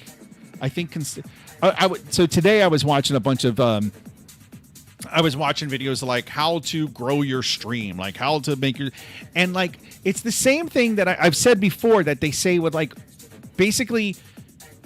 Well, there's a few things that all these types of videos say, like a few common reoccurring themes that they all say about how to grow your channel in general and how to grow your stream.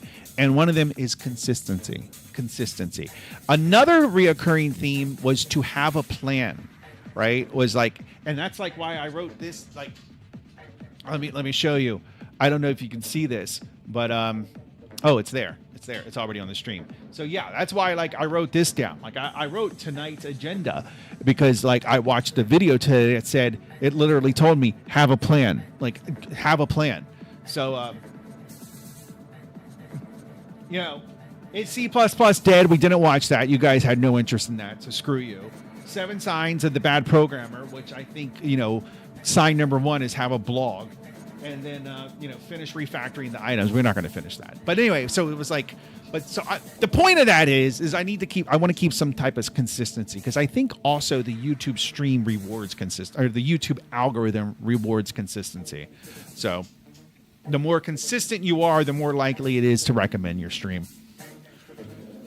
So this is a poorly named script. So what do we want to name this? So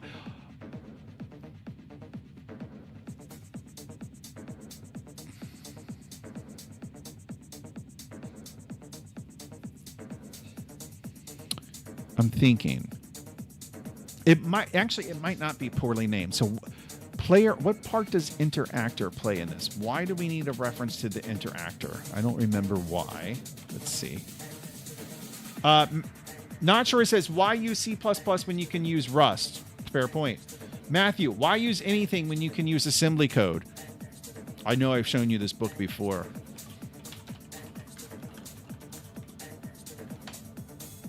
I'm not going to read what the title says, but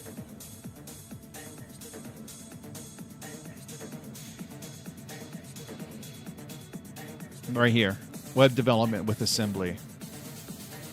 You might as well. Yep. Yep. Yep. Yep. Okay, what were we using the interactor for here, though? So we get the player interactor on awake.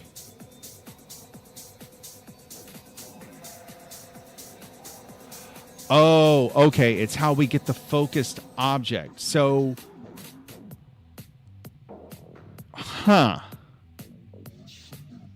So that's the only thing we use the player interactor script for. So the player interactor script is what's responsible for displaying the help text. It's what's responsible for putting up the menu, for closing the menu. It's basically draws the UI of the menu. So a player interactor. So I guess you could have like an NPC interactor script. I'm just thinking. This is by no means a final plan. It's just me thinking. So we could have a NPC interactor script where basically those functions kind of do nothing, right? Because the NPCs would never use the menus because they're NPCs. They're not a player. What else does it do? It just starts and that's all it does. So we probably don't even need it.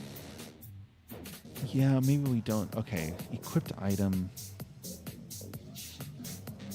I'm trying to think of how we could modify this equipped item script to perhaps have an inventory, which I think is probably easy, but it may not be long in here, and to be usable so that I could this equipped item script would exist on an NPC, and then I could call this same equipped item function, and then the green guy would be holding a gun. I'm trying to think of what we would have to change. I mean, really,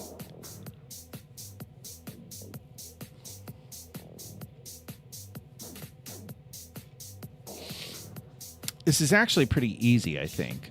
Because actually, what we could do, this here, this is the only place the interactor is called. So that could actually exist on something that could be pulled out and put on something that is specific to the player.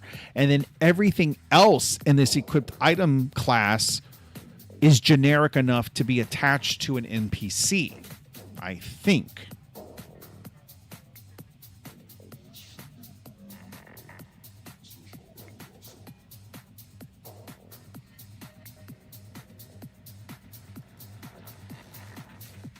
Think.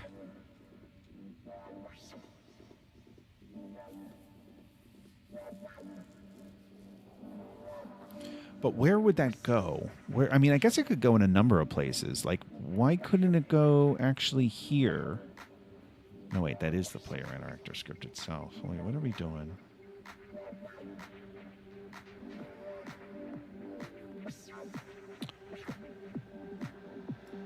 Could we just do it all in here? Wait a minute. I think maybe we could. Why the fuck isn't my code? Why does code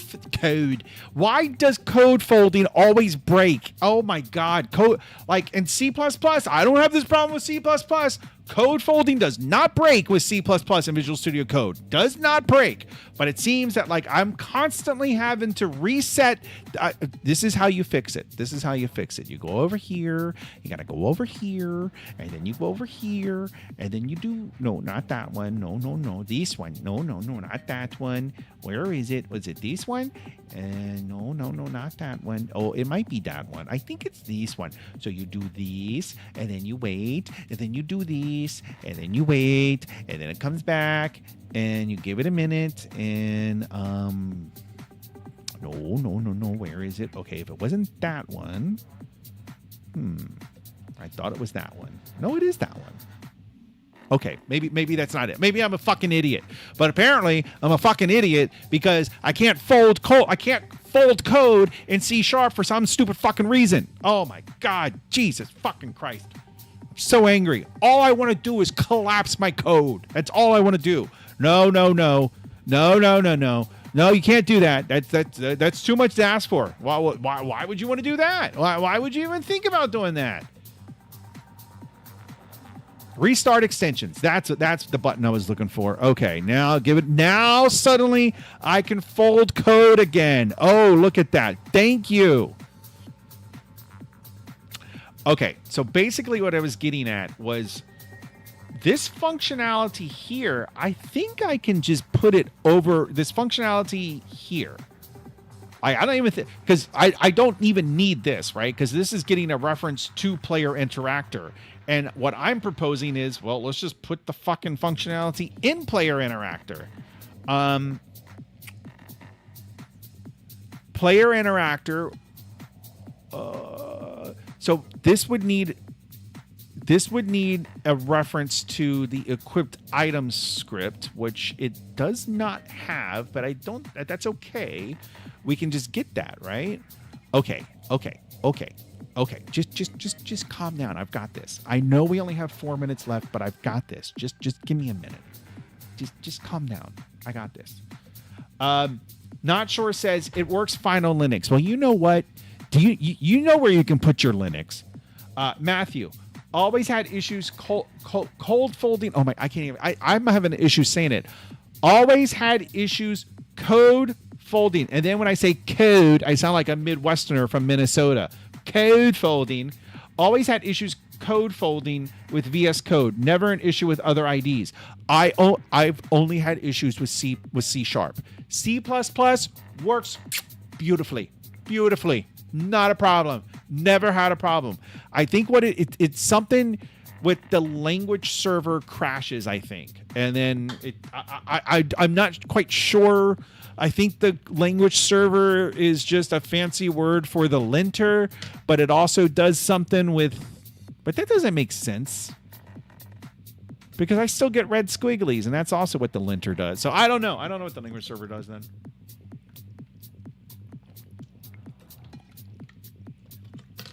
Is it still called a linter? Do you guys know what a linter is? Do they still call it a linter? Oh. All right. So what we'll do, we'll fold the code. We'll fold the code before I can't do it anymore. So when it's okay, so then we do that. Check interactions clear. I remember this. Clear focus gets called constantly, which I didn't like, but it is what it is. We're going to move update down below just because.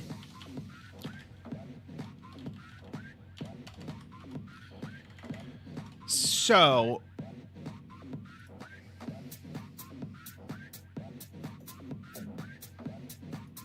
we kind of want to do this. This is what we kind of want to do. I'm just commenting it out for right now, but we want to do check interactions. This is risky. This feels risky. I feel like we're going to get some weird timing thing happening. Okay. So, like, get Q. Okay, so the focused object is right here, right? Like, focused object is this.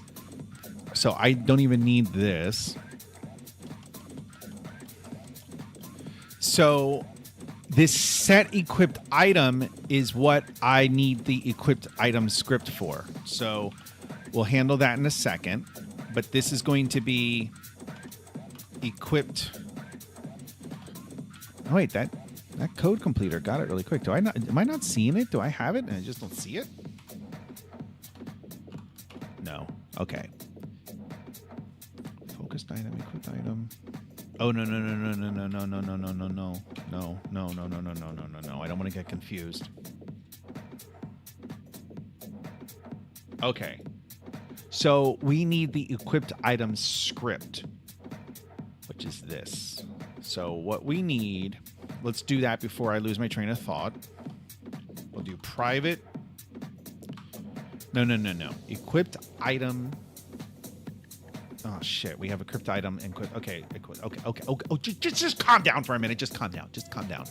Okay, equipped. I'm gonna name this script because it's gonna confuse the hell out of me otherwise. Then in start, I forget the difference between start and awake, but I think it'll work fine in start as well. Okay, we'll do that. And then yes, actually, I don't want to log. I want to throw an error. Throw, please. Thank you. Okay, good. Okay, so we have the equipped item script at this point. So now what we can do is we come down here and we would call equipped item script dot set equipment focused object. If focused object not equals no, else if, and then the equipped item here is equipped item script dot equipped item. Drop equipped item. Mouse button down. Item interaction. Okay, so that's the attack. And that's the throw. Okay, so this would be equipped item script throw equipped item. And then item interaction, where does this get? Okay, so there's item interaction, which is item entity. And we get that when we actually equip it. So do we, I suspect,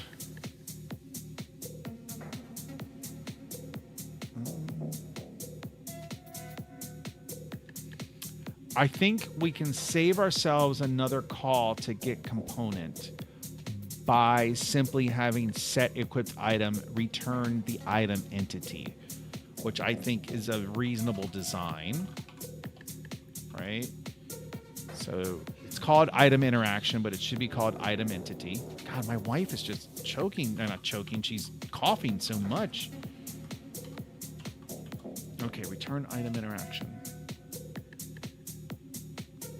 Okay, what that means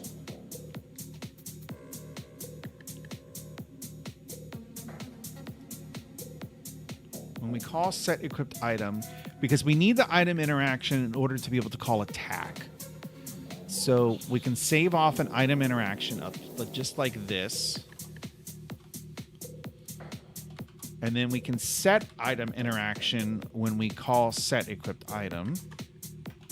But we're going to have to unset it at some point too, which I think we can do here. Well, we should be able to do it there too. We will want to do it here. And we won't be able to do it here.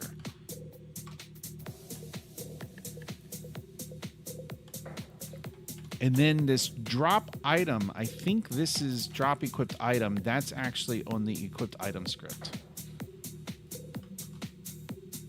And that should be good.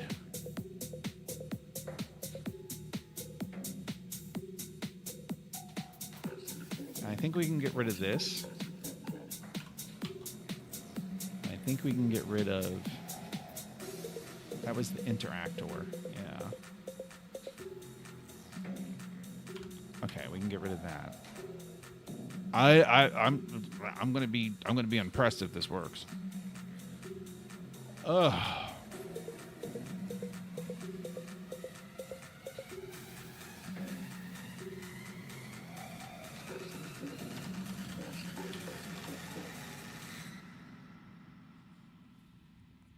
Actually, let's go ahead and throw.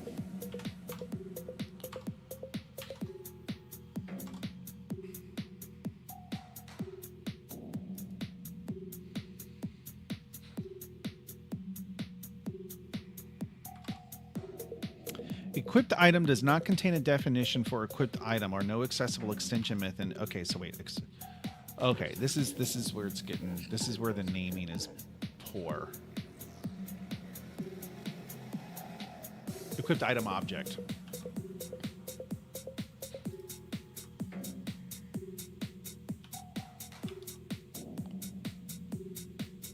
Yeah.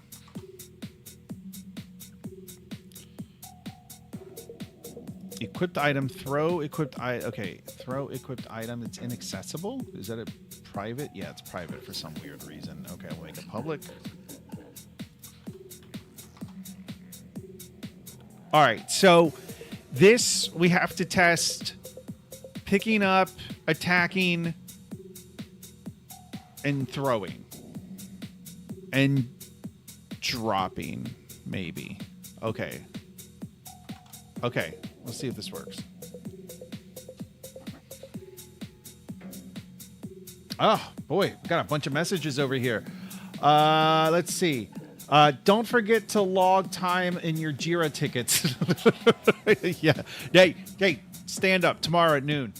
Shinyat Hassan Najim says hello. And hello there, Shinyat Hassan Najim. Which is best, Unity or Unreal Engine? I think Godot. I think Godot is best. All right, so let's see. Can we pick this up? No, we cannot. I knew it was too good to be true. Equipped item script found. Okay, what was this?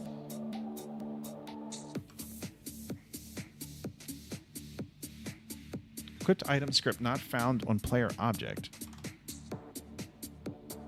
Okay, so this is the equipped item script. Oh.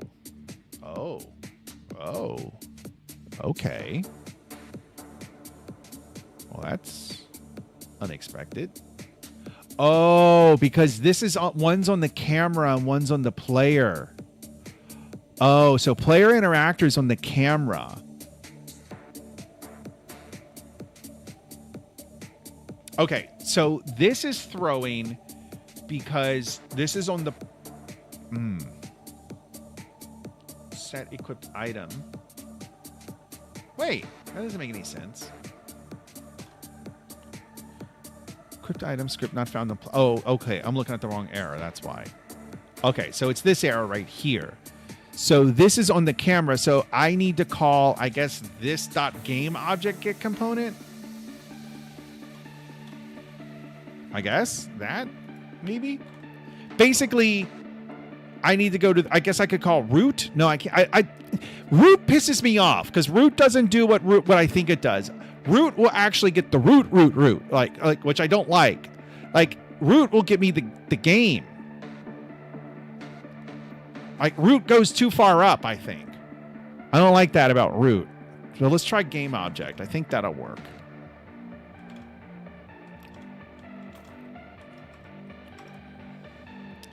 No, it didn't work. So main camera. So I'm on main camera and I need to get a script that's attached to player. Oh wait, no, I know what it was. So I had I had something attached underneath a Sun NPC, and Sun NPC is under this group of NPCs, and I called root, and it got me this NPCs element, and it didn't give me the Sun NPC. But if I do root on main camera, then it should work as expected. So I think actually I'm okay if I do root. But is it this dot root? Is it this dot? Root. Yes. Okay. Let's try that. I think that'll work.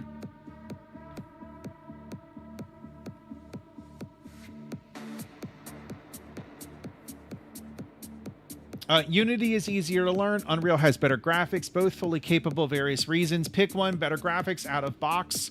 Yeah, sure. I don't think Addy could even get the Unreal editor to run. Yeah, no, it was a beast. I despise the default TAA in Unreal, though. Please disable devs. TAA. Titties, ass, and ass. What is TAA? Technical African American? I don't know what TAA is. I'm out of ideas. I can spot a UE game miles away. Yeah, they look amazing. TAA is garbage. SSAA for the... What the hell are you guys talking about? Or deep, cheap, good FX. Okay, you guys are just making shit up. I'm convinced. You're just making shit up. Player interactor does not contain a definition of root. It doesn't. Oh, that's a twist. That's a twist.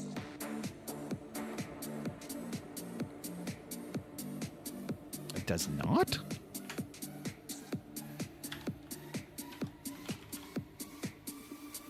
Get component in parent. Okay, the AI is suggesting get component in parent. That sounds good. Let's try that.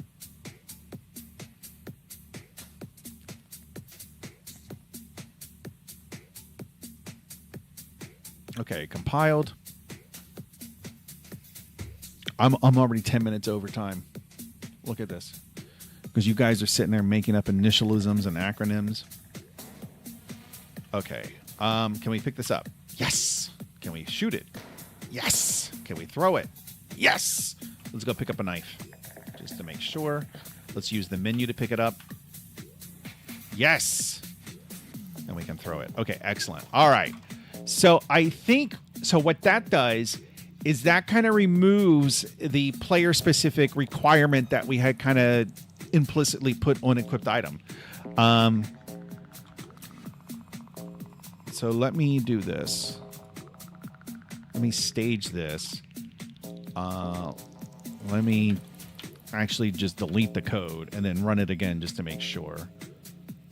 So I should be able to just nuke all of this. It does feel good to delete code. It always feels good to delete code. All right, so we got that. I do feel that attack is a little weird here. Like that seems a little out of place, but maybe it's not that bad, actually. Actually, maybe it's not that bad because the item interaction dot attack, if it was attached to an NPC, we would still be able to call it the exact same way. It's just a matter of what triggers it. And well, on the player, pushing down the mouse button is what triggers it.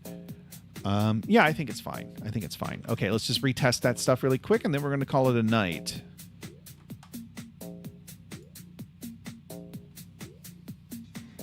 I was very proud of my PR that was fixing a bug just by deleting code. Yes. Deleting code is all. I told you about the guy I used to work with who, you know, how Git shows you how many lines you've added, how many lines you modified, and how many you removed. And by far, he had removed much more than he had done anything else. And he was very proud of that fact. Something seems jittery, but maybe that's just... Okay, we can throw... Whoa! Okay, well, I don't think the gun disappearing in the ground had it. I bet the gun is actually... I bet the gun's right underneath the street. I bet it is. Let me look.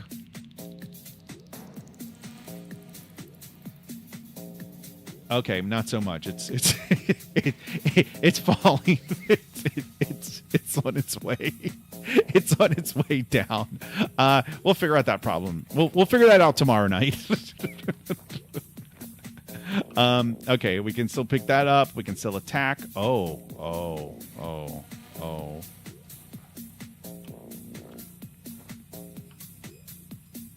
Okay. Oh, that's interesting. If I pick it up through the menu, I cannot attack. But if I pick it up through the shortcut Q, I can attack.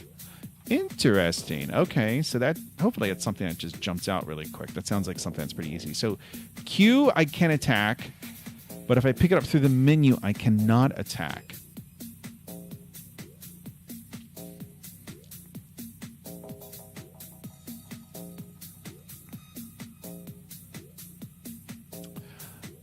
It must be on how it's probably an item interaction.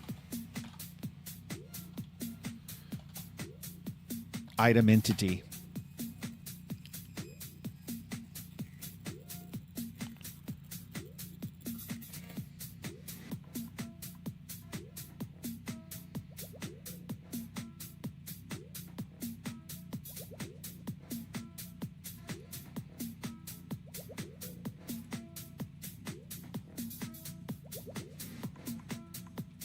Oh, item interaction is not getting set when we equip it through here.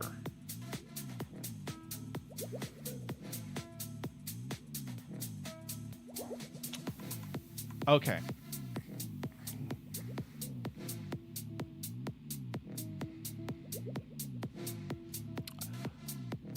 I don't want to forget that, but I don't want to fix it right now. So I'm going to write a bug. And by the way, not sure. You've had this bug has been in the backlog for a few days now, and I'm probably gonna have to open up one for Matthew as well. So you guys need to get on this. Okay, new issue. Cannot attack with an item when picking it up using the interaction menu.